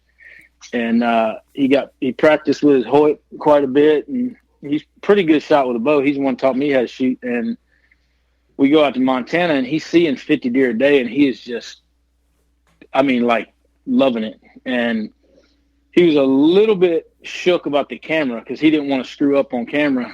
And we get down to the last day, and he hadn't killed. I'd already tagged out. And he's mid 130s, really nice heavy beam buck comes out, and he's at 20 yards. And the camera guy's all over him. My dad's at full draw, and a little 1.5-year-old or two, I guess he was 2.5, walks out underneath a tree stand at 10 yards, little basket rack 8-point. And Dad just turned. The cameraman's still on the big deer out at 25, and Dad turns and just smokes that little 8-pointer. No. And you felt the pressure a bit, huh? Off camera. Well, he was just hunting. Like, we couldn't get him to really, like, okay, look, you and the cameraman kind of got to communicate a little bit. And he was just letting arrows go, man. I told the camera dude, I said, you better be ready. You better be ready, because he's letting it fly. But he said that the buck, the one that was at 25, he just got in the heat of the moment, and the one that was at 25, it was a freaking stud, Pope and Young buck. He thought it looked like he was going to spook, and the other one was just standing there, so he swung on that one and smoked it. So he just made a judgment call then. Like you said, he was just hunting. He went with his gut feeling. He said, well, I don't know about that shot. It feels a little like it might not go my way, and this one's a sure thing, so I'm – and he's never killed a buck. He's never killed a buck with his bow before. Oh, okay. See, that explains a lot too, though. Yeah, he taught me how to bow hunt, and then he joined the police department and it's basically all he did. He would rifle hunt when he would come home. On the weekends he'd rifle hunt for most of our life. And long story short, he got out there and was seeing 75 to 100 deer a day. Damn. It was just, he let some arrows go for sure. Damn, that's awesome. So we went through we had a good time. your favorite weapon, your favorite animal, favorite state. So I take it your pops is probably the favorite dude you want to hunt with? Yeah, it gets complicated though we got so much close family here, and I grew up hunting with my stepdad, so I love doing that. I love hunting with my dad. My wife and I we've been to New Zealand together twice and done some crazy hunts. You know what? Let's jump ahead. What is your most memorable hunt? Probably it was a spot and stalk hunt in New Zealand on a giant fallow buck. We spotted him, and it was like during the fallow rut, which I wasn't familiar with, but they do this sound. It's like a croaking noise. Yeah, it's that's pretty actually insane. what they call it. Yeah, it's nuts. And I'd never even been around fallow deer before. And we rode by this deer, and he's just circling this set of trees, and he's got all these does bedded down. And, he's just rutting hard, and he's just circling. So we're half a mile out, glassing him or more. And then we make a plan, get in there. We get dropped off at about 300-400 yards above him. We belly crawl into about 30 yards, and we're trying to figure out how to get the shot off. And a doe sees us or winded us or something, and she spooks, runs off. We think, it's over. Well, I just start going nuts, making the noise that I heard him making just with my mouth. Okay. And, dude, he freaking busts back out of the brush like he's going to kill somebody and comes into 30 yards, turns perfectly broadside. I heart shoot him, and he doesn't get out of sight. That was probably my most, memorable Damn. spot That's so stalk. awesome. Yeah. Because I Shut called up, him in. It was baby. like I went overseas and the animal that I'd never really even been around and just got lucky enough to call him back in. It was just a cool with the spot and stalk. It was just a cool hunt. That's awesome. You really, truly adapted to the situation. Yeah. I was like, well, he just ran off. What else I got to lose? And I just made it sounded pretty good too, man. That's crazy. That's crazy. That's awesome, man. It probably sounded like a mouse squeal, but in the day, in the adrenaline, He just came out like, what? What the fuck was that? So back in the day, who was your idol then? Your hunting idol versus now? Oh man, versus now. I used to watch some. So who was back in the day when I was a kid versus now? Well, anytime. Who was your biggest idol then versus now? I think the guy that made me want to get into the hunting industry, honestly, was Waddell, because I used to watch I used to buy a ton of Monster Bucks videos. I used to watch Bill Jordan and David and Michael and all them on there. So they were a huge. Bill Jordan was beast. He's a beast of a host. Absolutely, and they were a huge reason why I thought it could be done. You know, in other words, that's an actual career field. It's not just something. That's proof that there's people out there doing it, which is what pushed me to go ahead and make the decision that I questioned several times over the years of getting into the hunting industry. But it all worked out. Awesome, man. Yeah, Waddell's still doing it too, man. Killing it. It. Yep. The bone collector. Hell yeah, collecting that bone. So versus now, who's your idol now? Every hunter's got someone they look up to. I'd probably say my daughter. If I could be as good a hunter as her, I'd be in good shape, man. Dude, that's an awesome answer. You know she's, what? She's incredible. I can relate to that because I probably shouldn't say this too much because I give him a big head, but I always tell my son that I look up to him. And he's like, what do you mean, Dad? What do you mean? He's like, you're always killing stuff. I'm like, yeah, but you don't know, son. I'm like, the some of the things you say and some of the things you do. I'm like, I try to explain to him because he doesn't have the concept of looking into the future, like kind of predicting. Sure, and he's so innocent. And I'm like, when I was your age, you're definitely much more of a man I ever was at your age. And he's like, well, what do you mean?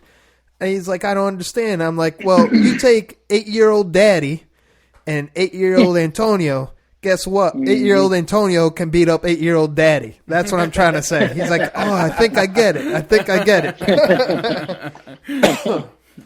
That's pretty good, man. Yeah, absolutely though. And I saw your boy shooting that bow. He's got some Fred Bear-esque form pulling that thing back. And you like that, man? I give him motivation, man. I give him the air bow first. You know, no bow in hand. Yep. I'm like, show me how you would shoot.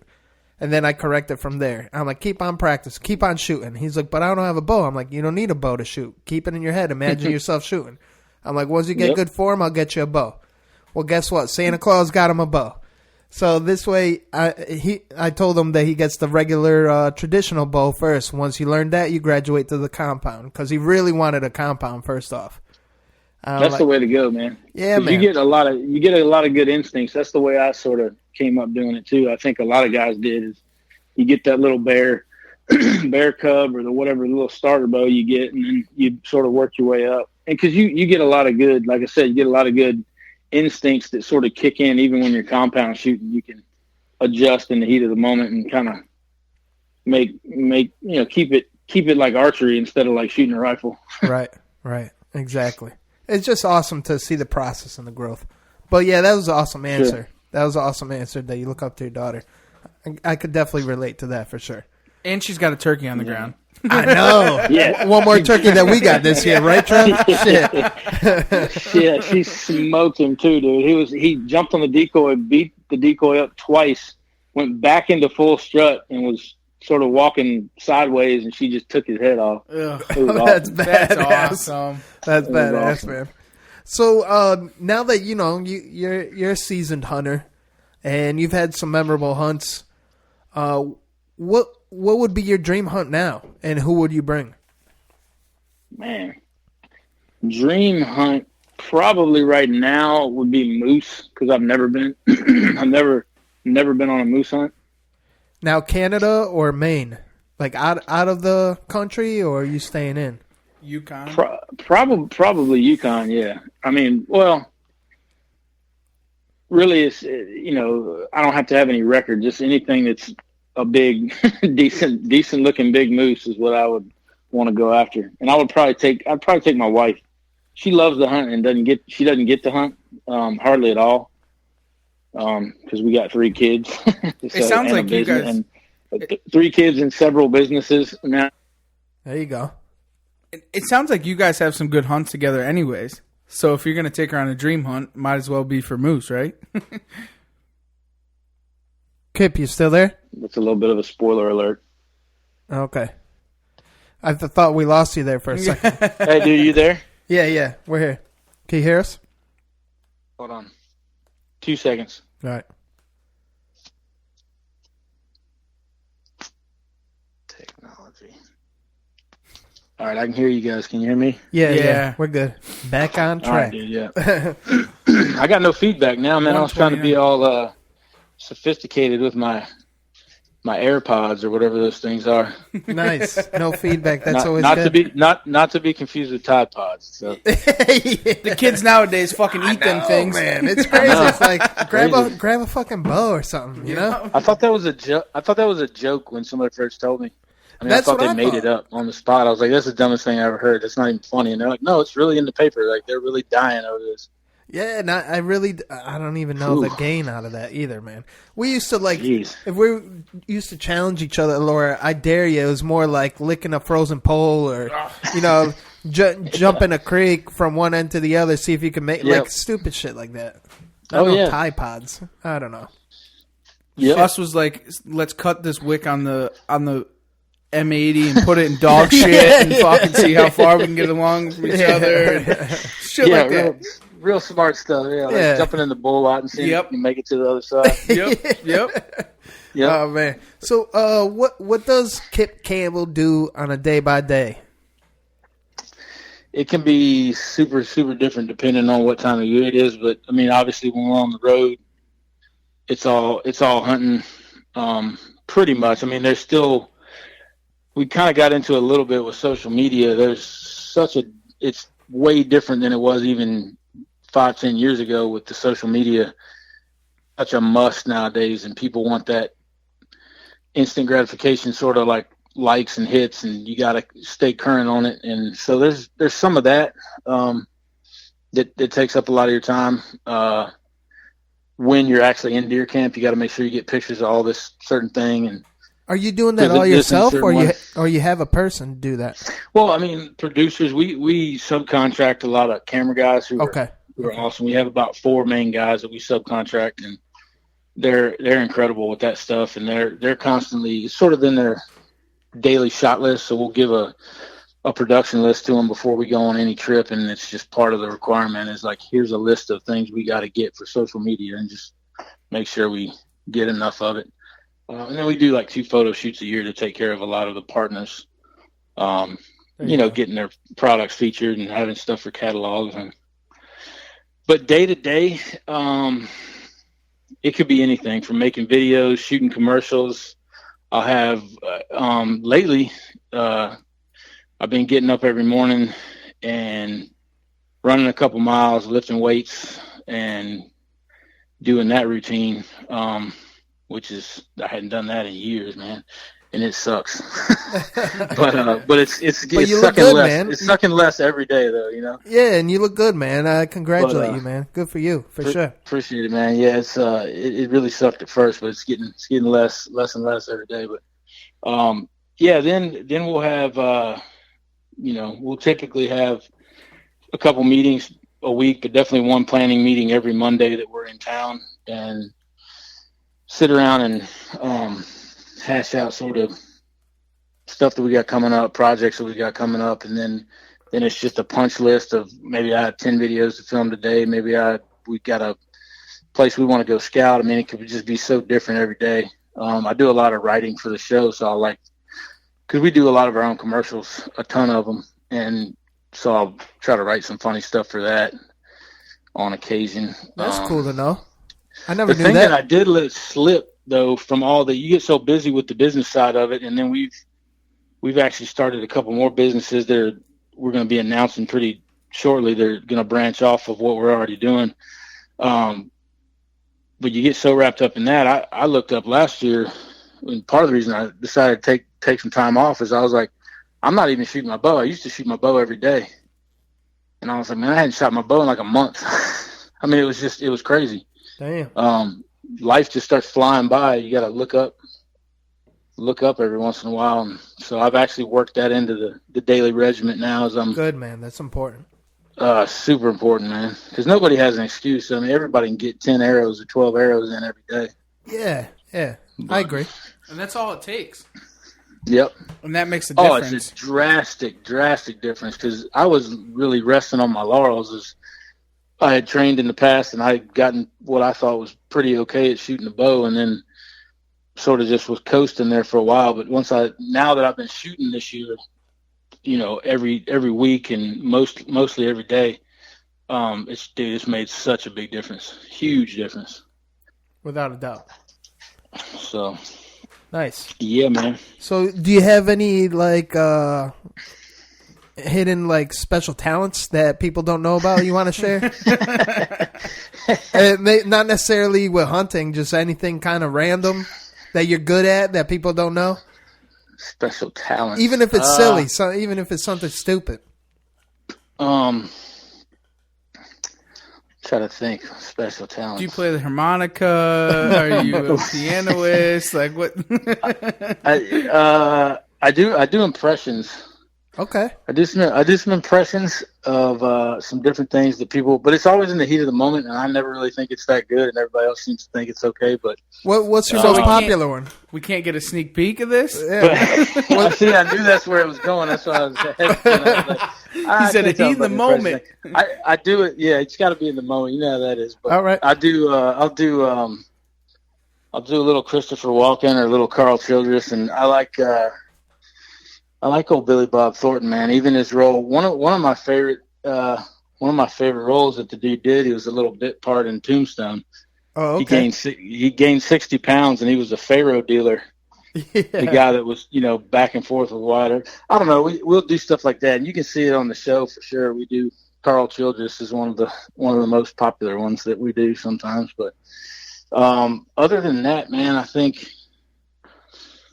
my speed, because I gained so much weight, would fool people. Nice. Because I used to play football and lacrosse, and I ran track, and so pretty fast for a white boy. Nice. That's a hidden talent. You be flying for a white guy? That's right. Pretty fly for a white guy. Yeah. That's dope. So, when did you start with Red Arrow TV? And at that same note, was there something different before Red Arrow that you kind of started with as a project before it evolved to Red Arrow? Yeah, no, it was Red Arrow from day one. We actually started it back in, I think we got officially, got the trademark and all that stuff on the name back in 06 or 07. Oh, I was thinking 08 when I was thinking back.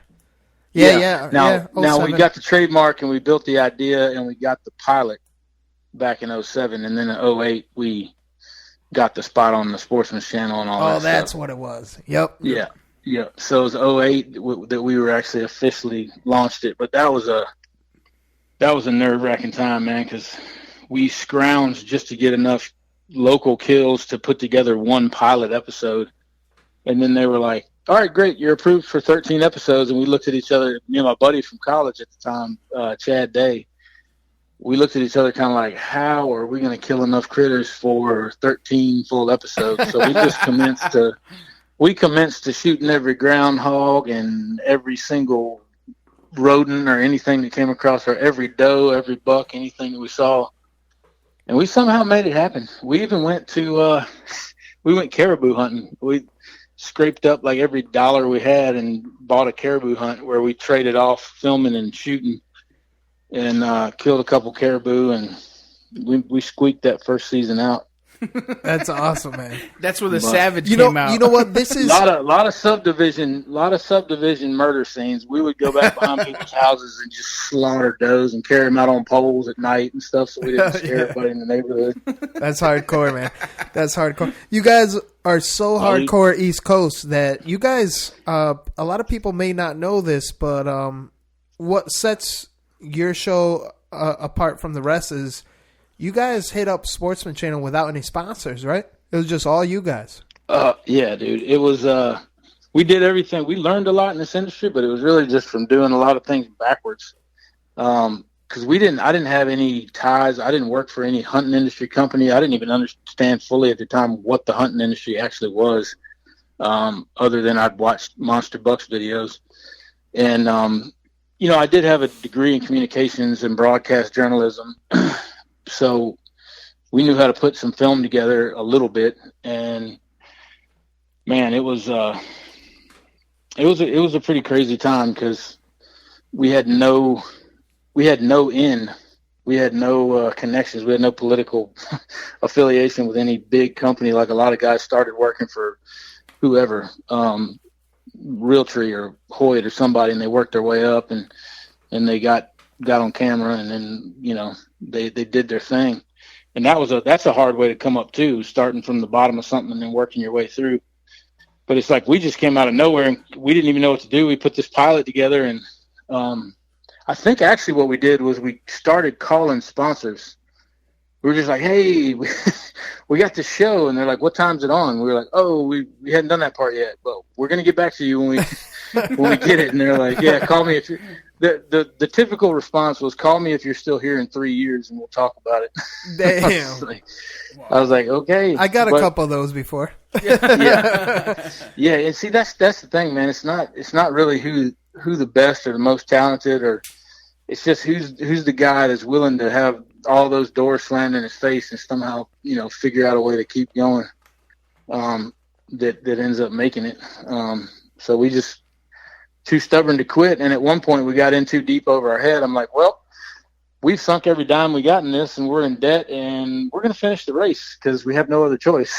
Right. It's either make this thing go or file bankruptcy, and that was the year 3 or 4, and then year 5 came along and we broke even, and then I think actually year 4 we might have broke even, then year 5 we started turning a profit, and then after that we started getting the reputation for having a decent show and started picking up some really, really good sponsors, and it's been pretty okay since then.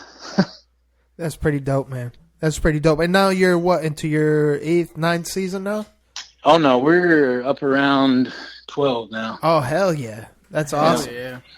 Yeah, we're going heading into 12, I think. That's dope. For sure. Yep.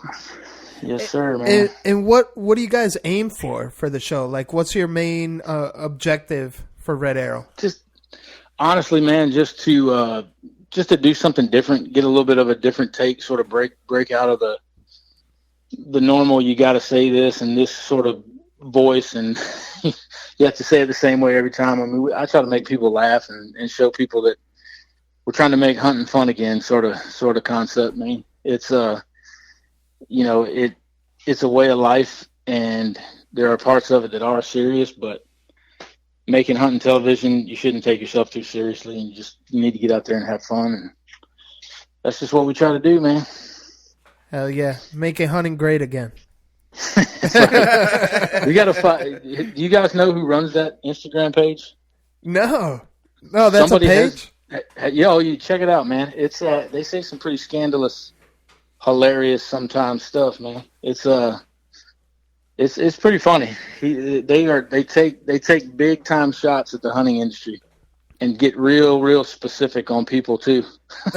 You know what? Yeah. I got to check that out for sure. Yeah, what was that again? Making hunting great again. All right. Yeah, make hunting great again, and the guy just lays into like insta famous girls and like rich now we're snobby talking people in the hunting industry and all this stuff. He just lays into them, dude. It gets he gets a little rough with them, but a lot of it's really funny. Not to put this show on blast, but once they came out with For Love or For Likes, I was like, come on. Like, now I have to watch a different channel when this episode pops on. Like, I love Outdoor Channel, Sportsman Channel, and once that show pops on, it's like, okay, now I got to go to, like, maybe Discovery Channel or National Geographic and kind of open my realm a bit.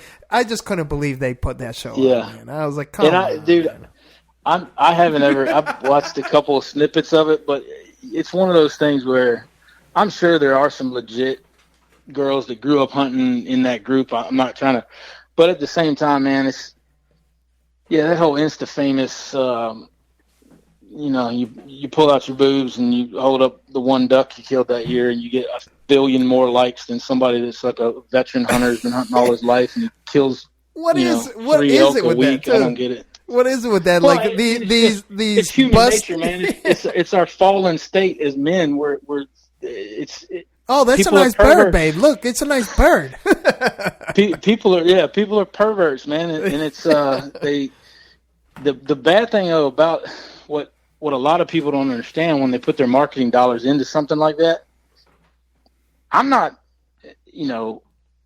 thinking that your average pervy old 50-year-old that's looking at some young girl half naked is really going to take her advice on what rangefinder to use. You know what I mean? Like, I'm not sure how much of an impact that's having. Now, having said that, sex has sold beer and cigarettes and everything imaginable for years and years and years. So, what do I know? Maybe they're onto something. But I mean, if you want to make money, I guess. What price? Yeah, exactly. At what price do you get all that? I mean, it's you sell your soul. I mean, and of course, I got to throw a disclaimer in there. I'm not talking about every.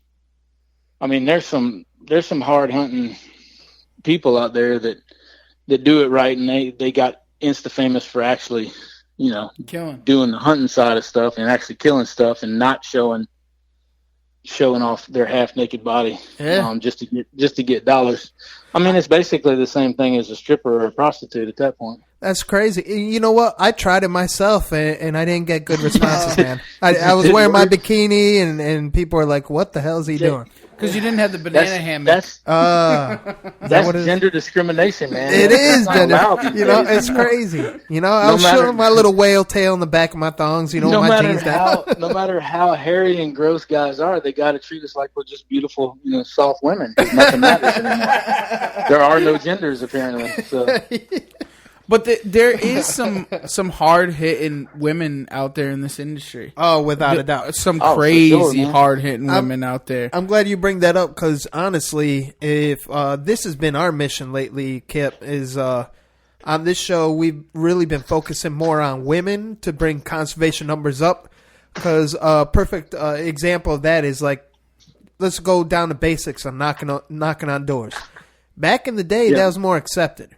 So nowadays, you knock on some stranger's door, they're going to greet you with a gun in your face. Now, if you're a woman, though, and this is going to sound sexist, but it's true. If you're a woman, you're more approachable to answer the door with an open mind. And let's say a woman is sincere, and I hate to dog on men right now for this a little bit, but they're more. Well, here goes. Yeah. Watch me go. Brace yourself. Hold my beer. Yeah, hold my beer. But women are more likely to follow the rules, so to speak. So if a woman says, "Hey, I'll hunt your property and I'll be respectful of your land," people are more likely to say yes. And then I agree. I mean, Jennifer Lawrence could read the phone book to me, and I'd probably pay attention. So, I mean, I'd act like I was hanging on every word. Like, yeah. Hey, it's for Adams. You're right, Jennifer. That's exactly right. Of course you can hunt on my land. Exactly. Anything you want. Yeah. So, and then that same retrospect, they're naturally better with kids. So I think women is the key to bring conservation numbers up. This way we get kind of double dipping.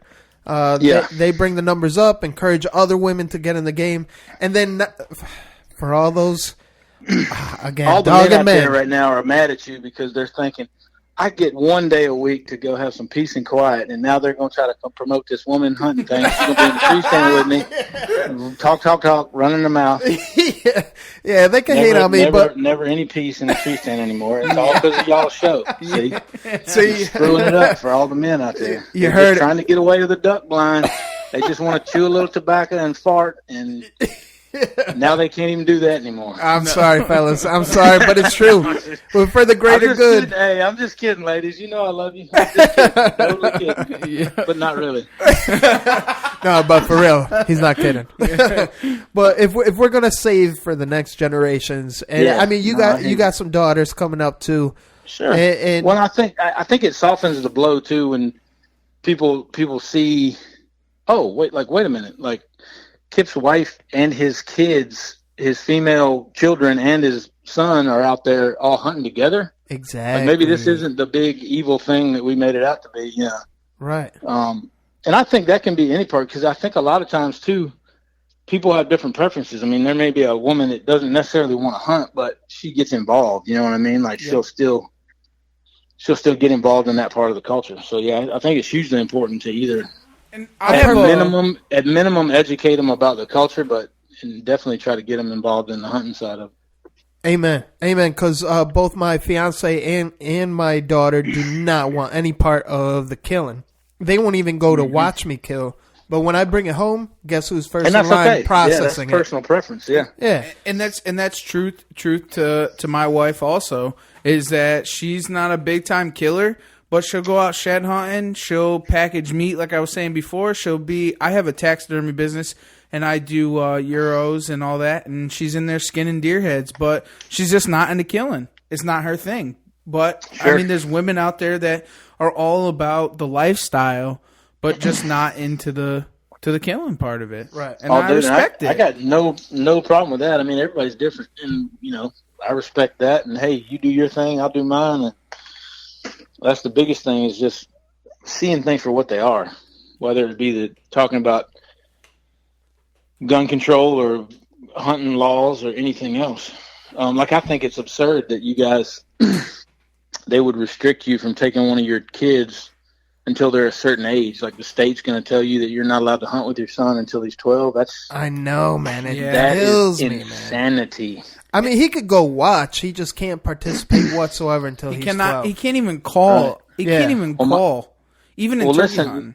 Listen here, Connecticut. Let me tell you something. My daughter killed her first 2 deer when she was 7 years old with an AR-15, the scary awesome. semi-automatic assault rifle that everybody's so worried about. My 7-year-old daughter dropped 2 deer on the same hunt with that weapon. So I'm pretty sure that there's nothing different about Connecticut than Virginia. Right. I know, right? It's the same people are people, and it's just crazy when they and again, that's the libertarian in me jumping out. Like, I don't like people telling me what to do, period. So right. No, I agree. And I was a young boy, and I had to wait until I was 11 and a half to be able to take the safety course and then hunt at 12. And I probably, I mean, don't get it wrong, I was in private hunting clubs shooting pheasant at like 9, 10 years old. Which the way that it should be, you know what I'm saying? Like your daughter killing them at 7. That's when you get them involved, because really, honestly, they could go a different way. In other words, it's very possible that by the time they're 12, they've already found their niche, and they're into video games, or they're into whatever art. Not whatever. that that's anything, and they just look at the outdoors as like, oh, it's just something Dad does, and it's kind of gross, and I don't want to be around it. Mm-hmm. Because And if they had been given that chance when they were younger, they'd see like, oh, this is cool. It is fun to shoot a turkey in the face. Or gut a deer. Or whatever. Yeah. They ain't got a deer yet. Kip, I got a question for you. You ever decap a turkey with a bow? I have not. Oh, that's man, our mission this year, Yeah, actually, this season. That is a cool mission. I really want to do that. Man, I'm telling you, there's a lot of broadheads out there for decapitation. I highly recommend Solid Broadheads, and we're not sponsored by them whatsoever, but they seem, I'll check them out. Yeah, man, they definitely seem to be the most reliable. Our buddies Larry McCoy, Clark Cummins, Ryan Hauser and all them. Yeah, TJ Unger. I mean, they're all into that. I don't know if I've seen Philip Vanderpool pop one off or not. I don't think I have. But, yeah, man, those decaps are insane. If you YouTube decap solid broadheads and just watch a promo video, you will never want to shoot another broadhead at a turkey ever again. They fucking literally they shoot it and the thing pops 20 feet above their head. No, not 20 feet. Yeah, it is. I swear it is. Yeah. It's something cool to watch, though. It is for sure. Oh, man. I'd like to see it up close, man. That'd be cool. I might have to go out and make my own afflictor brand of that because we got our afflictor signature series Red Arrow broadheads now. Oh, nice! They're freaking sick, dude. And, nice.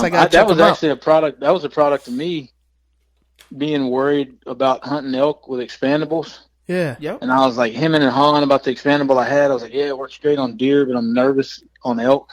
And I killed an elk with it, and it was kind of a sketchy sort of, thank God it barely got into his heart, didn't get much penetration kind of deal. Oh, damn, yeah. And then so I started doing research and came across Afflictor, and their claim to fame was they were out.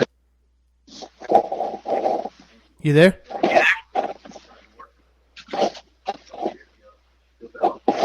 Kip, I think we lost you, man. You there? His headset. Yeah, the headset. 154.40. All right, let's hit. You guys? Oh no, he's back. He's back. We can hear I you. kind of lost you. You Oh, said no, it was a claim to fame, and we lost you there. Oh, I'm sorry, man. The phone's cutting out or something. Sort of their claim to fame was they were out penetrating every other broadhead by feet. I mean, not just inches, but by feet. Damn. And I watched them do the videos, and I was just blown away. So I bought a pack of them. And then actually we got together with them and helped them, gave them some advice and some feedback, and they modified the design, and we came out with the Red Arrow Signature Series Afflictor Broadhead, and it's worked well for us. And I got to also, man, while we're talking about broadheads, I got to give a big thanks to Big Hoss, who Big Mike introduced me to, which is a lot of big people involved in that. But from Rubline, shout to Rubline and Ethics. Yeah, man, Ethics, incredible. I'm gonna do some videos on it because we went down to Florida and I shot he was right at 200 pounds, 200-pound hog, and my buddy shot a hog that was charging him right through the front shoulder with the Red Arrow Afflictor broadhead and the Ethics archery. Unbelievable, because I got into a situation where I was shooting these arrows and I needed to get more FOC, and because I like to shoot a lighted knock and I like to shoot a little bit heavier of an arrow. So were you using knock bushings too from Ethics or no?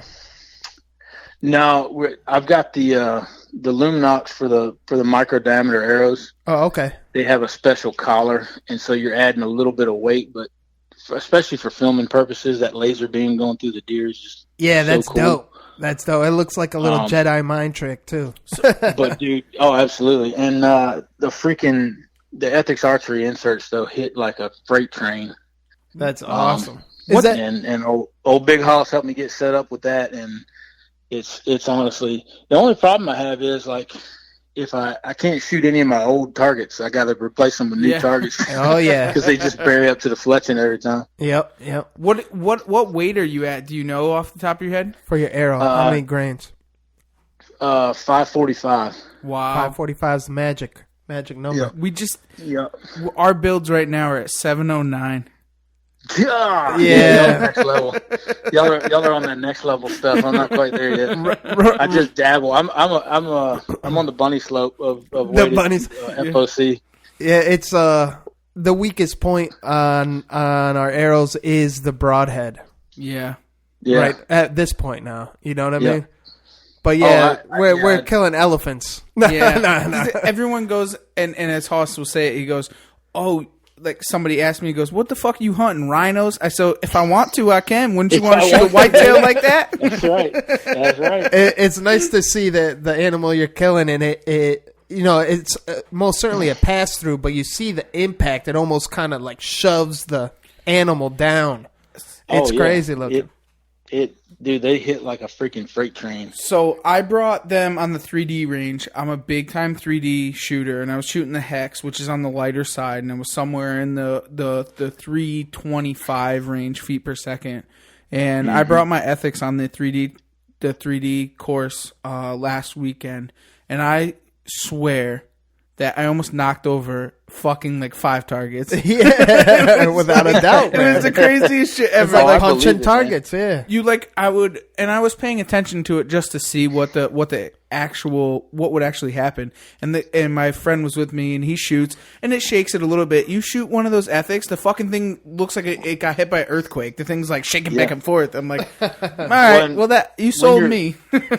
When you're pushing your bow, or when you're pushing your arrow weight up to close to 600, and I made some up that were 605, and they hit like a freaking tank. I mean, they were burying up 5 inches more than the ones I'm shooting now. Mm-hmm. That's badass. But I just made that leap or that jump to getting the real weighted inserts in the front and all that stuff. So I had to go on a trip like immediately. So I wanted to stay kind of in the ballpark of familiarity with how much fall I had in my arrow. So right. I'm going to play with it all the rest of the summer. I'm going to mess with the FOC and the weight in them and see what I can come up with. And it's just all about knowing your weapon, honestly. Yeah, you're right. There's no substitute for putting your time in. It doesn't matter how light your arrow is, or if you got $1,000 release, or you got a 90-pound Hoyt. It doesn't matter. It's what matters is whatever weapon you got, you put your 10,000 hours in. Hell yeah. Then it's like you could shoot it, and not even need to. It's just automatic after a while. Hell yeah! Working Class Bowhunter Podcast said it best. Go shoot your bow. That's all it takes. That's all it takes. That'll solve a lot of issues. Everybody's sitting down scratching their head about tuning this and tuning that. No, just reps, man. Just go get reps, and then the tuning stuff will take care of itself. Because when you become a machine and then you can kind of judge things off of that. It's like, well, I know I'm solid. Right. Exactly, man. Oh, before I forget, if you ever do dabble in the decap world, losing you again. I'll be patient, so I know. Again? Yeah. Damn, you there? Lost you guys. You there? Cool. I don't know what's going on. You can hear me though, right? Yeah, I can hear All you. right, I think what's happening is I had the Wi-Fi on in this thing, and or the Bluetooth, and it was picking back up. Oh, I see. When I would walk too close to that the earbuds. Oh, that makes sense. That's kind of what it sounded. But I just figured it out. Before I know, man, that damn coffee throws you through loops. That's right. But dude, I'm seriously sleep deprived right now too, because I've been up since 3:45 trying to I was getting camera gear ready to try to film Addie's hunt. Bro, you ain't telling me nothing, man. Like for opening day, the day before, obviously I had to get up for work, be in for 7 a.m.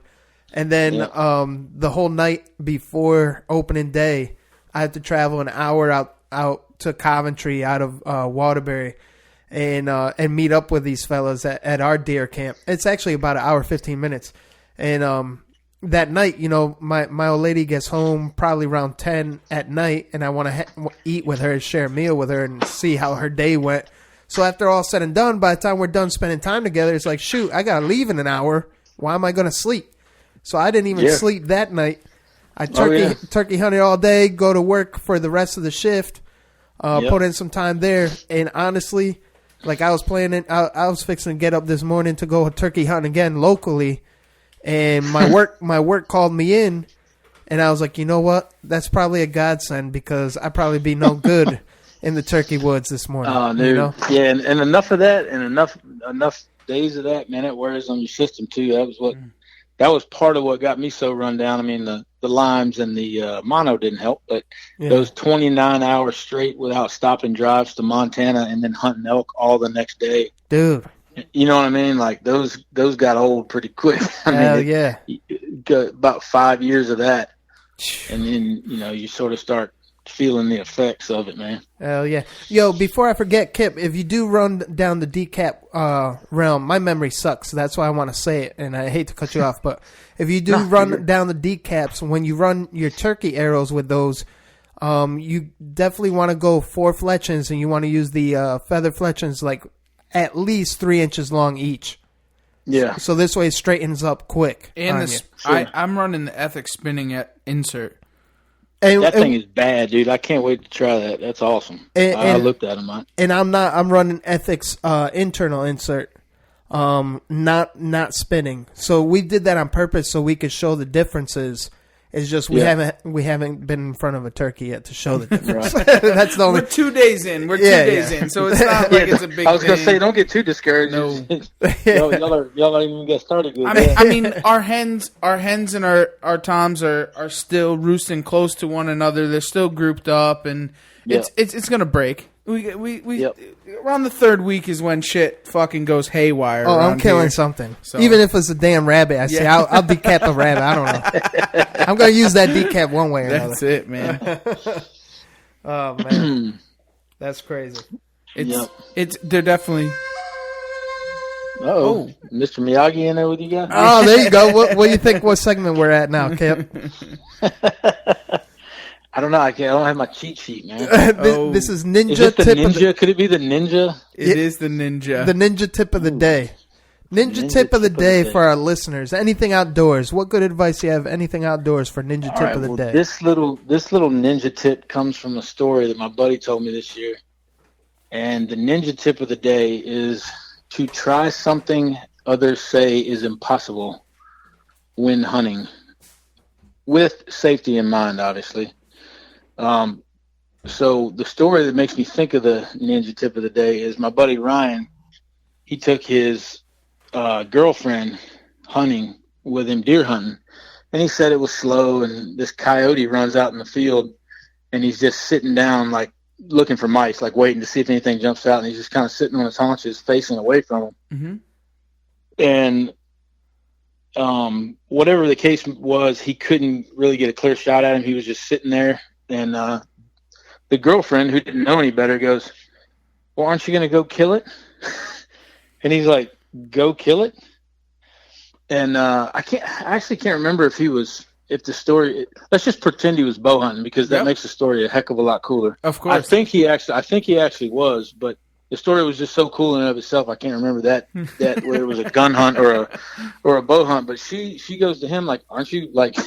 Are you a man or what? Are you going to get down and kill that thing? Or are you just going to sit here?" And he kind of was like, "It's impossible. I could never sneak up on a coyote." And he's like, "Fine, I'll try it." And he gets down and got within like 10 yards of the thing. Oh, wow. And snuck up behind this one round bale that was beside him and just shoots him at point blank range. So that would be it. Like, don't ever think something's impossible. I never would have thought several years ago in New Zealand that I would, close the distance from 5 football fields on my belly and crawl up to a species I'd never dealt with and call it in like a turkey and heart shoot it at 30 yards. But we went and tried it, and that's how things happen. So everything's possible in the deer woods. That's right, man. There's nothing impossible. That's it.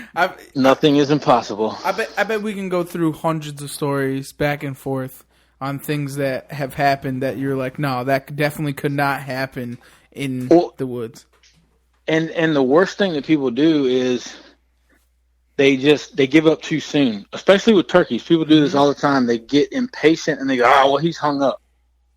He's hung up on that creek." Instead of moving, getting position on him, or just being patient or doing whatever, that one's hung up, and then they try to go on to the next thing. And you get in the habit of being so impatient that you start missing out on a lot of things, or doubting, like saying, "Oh, I can't. There's no way I can sneak up on that thing. I'll just go do something else." I think it's doable, man. I think in the turkey woods, I think a lot of the times the people will throw the whole entire kitchen sink out at the bird at one time. And I think that's where a lot of people go wrong. You have to leave that kitchen sink and that last trick up your sleeve until that last moment. Like last 15 minutes, then I'll be throwing the kitchen sink. Yeah, I mean, how many times have you had that bird hold up on you and you're like, "Oh, that's it. We can't do nothing." Well, that's not right. Let him get away. Get in that strut zone. and then Yep. call at them. You know what I'm saying? And people don't Well, and understand two- that. Or gobble at them. Exactly. And let the dude, it's funny you say that, and you'll see it on the show this year, but I gobbled with my mouth call. I gobbled at this bird 3 times today because he was just being that typical standoffish bird that had hens with him. Yep. He would gobble every time I would call, my slate call, and then I would yelp at him, and he'd gobble, and then with a mouth call, and then we had sat there for 30 minutes, and had his feet in concrete. He just wasn't coming any closer. So I just did a series of cuts, and then I gobbled with my mouth call, which people would be like, gosh, why are you making all that racket? But I was just trying something to break him out of the situation he was in. Then he started coming closer. And then I just continued to, and you can also let the situation dictate by what the other turkeys are doing, because I was fortunate enough today to have a hen in close proximity that got really pissed off at me, and she was cutting back and forth at me. And so we were together, we were making all kind of racket, and I would just copy her every time.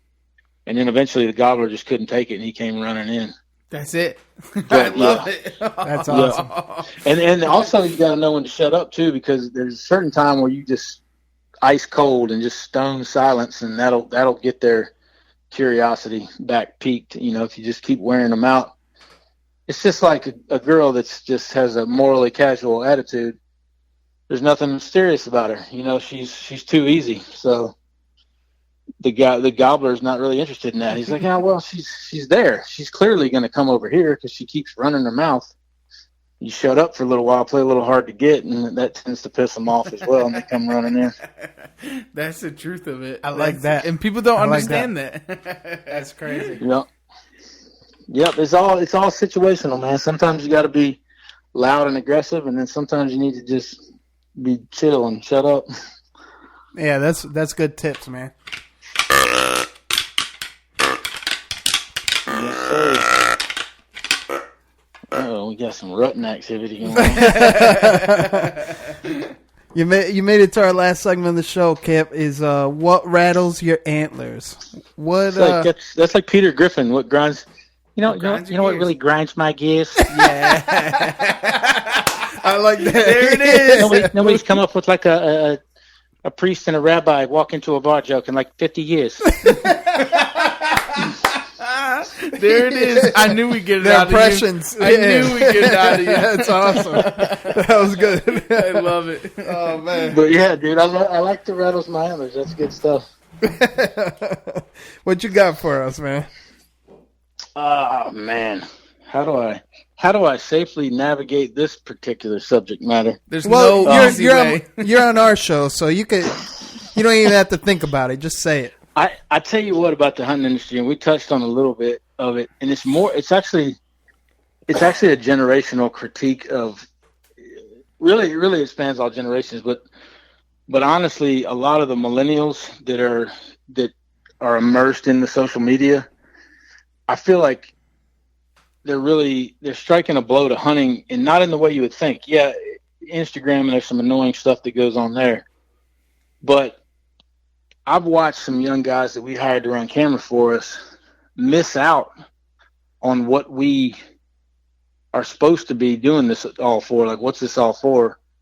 If your face is buried in your phone the whole time.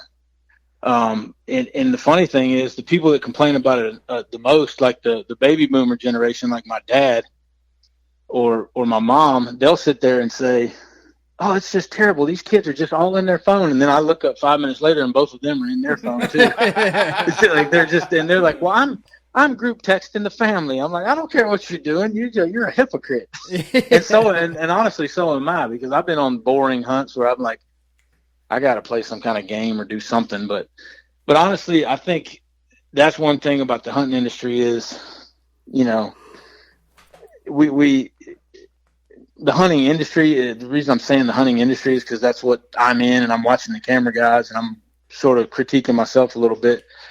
Dude, we'd be a lot happier if we would use that thing sparingly. Use it for what it's actually for, which is making telephone calls and taking pictures after you kill something. Right. I mean, people are taking selfies of themselves and food and all kind of stuff. I mean, I once had a camera guy. We were just eating in a crappy Days Inn continental breakfast, and the attendant in there she was young, about the camera guy's age, and she was really cute. And I was thinking, man, any minute he's going to talk to her. Well, he was too busy taking a picture of his food for Instagram. What? He just didn't even realize that the girl was even on the planet. So I guess what I'm telling you is, young, old, or any generation, put the phone down and experience the outdoors, or even experience life. And there's a time and place for everything. You can pull the phone out after you've actually done something and take a few pictures. But I think we just get sucked into that thing where it's people climb up in a tree stand now, and within 15 seconds of sitting down, they're just in their phone. And that's when you're missing out on the whole reason we're out there. You're not going to catch that bobcat that just walked into your tree stand. That's like the coolest thing you would have ever seen. You just missed it. It's gone. Crazy. So, yeah, it kind of. That rattles your antlers, huh? That rattles my antlers. Yeah. I like that. I'm digging it because you know what? The fact that you brought up, sometimes you get bored or whatnot on certain hunts. I actually like to pick up my rangefinder and kind of just make marks, or even look through certain areas where you think certain animals, or even the deer or whatever you're hunting, might come out of. And then this way it's just a little productive game too. And then this way kind of mentally go through the process. But I mean, I get it though. I carry 10 arrows with me so I can shoot squirrels. Oh, you know what? I like that idea. Because a mediocre deer hunt can turn into an awesome squirrel hunt in a hurry for me.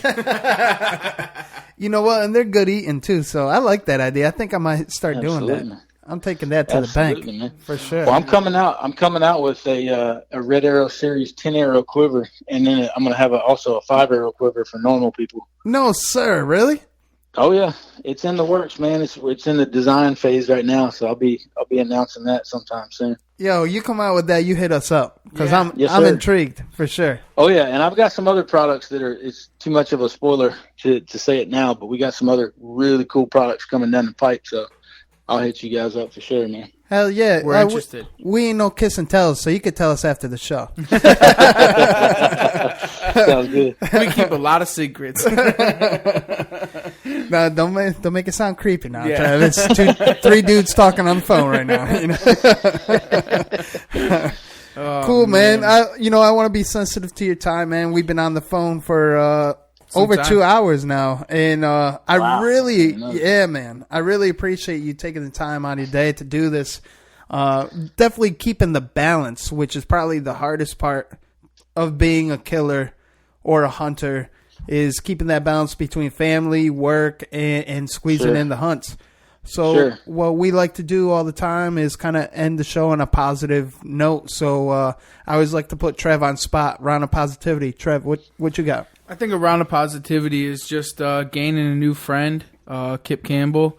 It's been an amazing time, and I've definitely learned a lot. And we've talked about some really serious topics that have really touched home. And I can't thank you enough for taking the time out of your day to spend it with us. And thanks, man. Really, really appreciate it.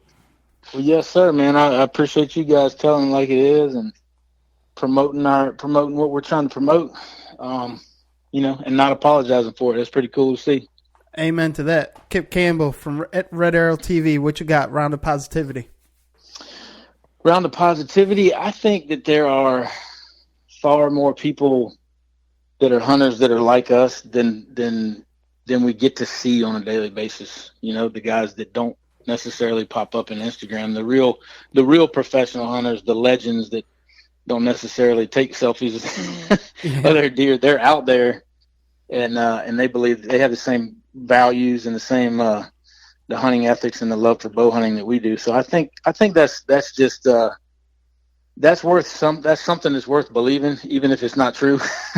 So in other words, it's one of those things where I believe it, that there's more good guys and girls out there than there is bad. So everybody's just gotta stay positive in that light, and don't let the noisy few get you down, because the hunting industry is a good industry. And I mean, bow hunters are typically pretty awesome people as far as my experience goes.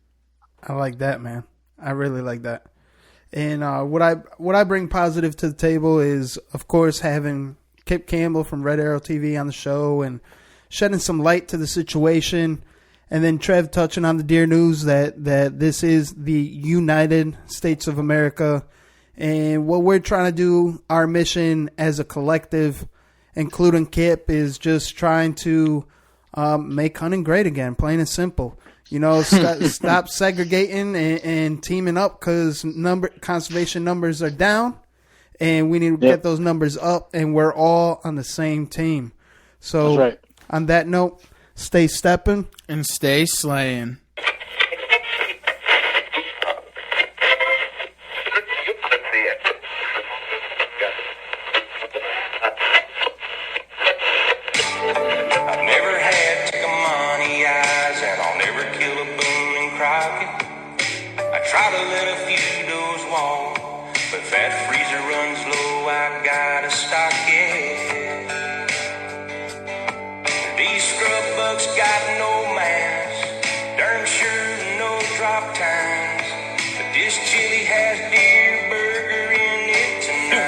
Podcast go straight to hell. Yeah. Speaking of hell, check out East Coast Bowhunting Podcast. We keep it real on the East Coast. First of all, I'm addicted to the show. I like that. That's cool. Hunt, you live it, you breathe it. It's a whole different world. Just East Coast has a little bit more of an edge and a grind. It's a fantastic thing. You guys are fucking awesome. Well, number one is you guys like deer. I want to feel like I'm hanging with the boys. You're the guys that showed up. But I actually saw Jesus. The point where it is now where it's insane. Let's get the fuck out of here. I just want to get the realest people possible in the industry. And you're just going to piss people off. You're not doing it right. Nothing forced. It's all fucking natural.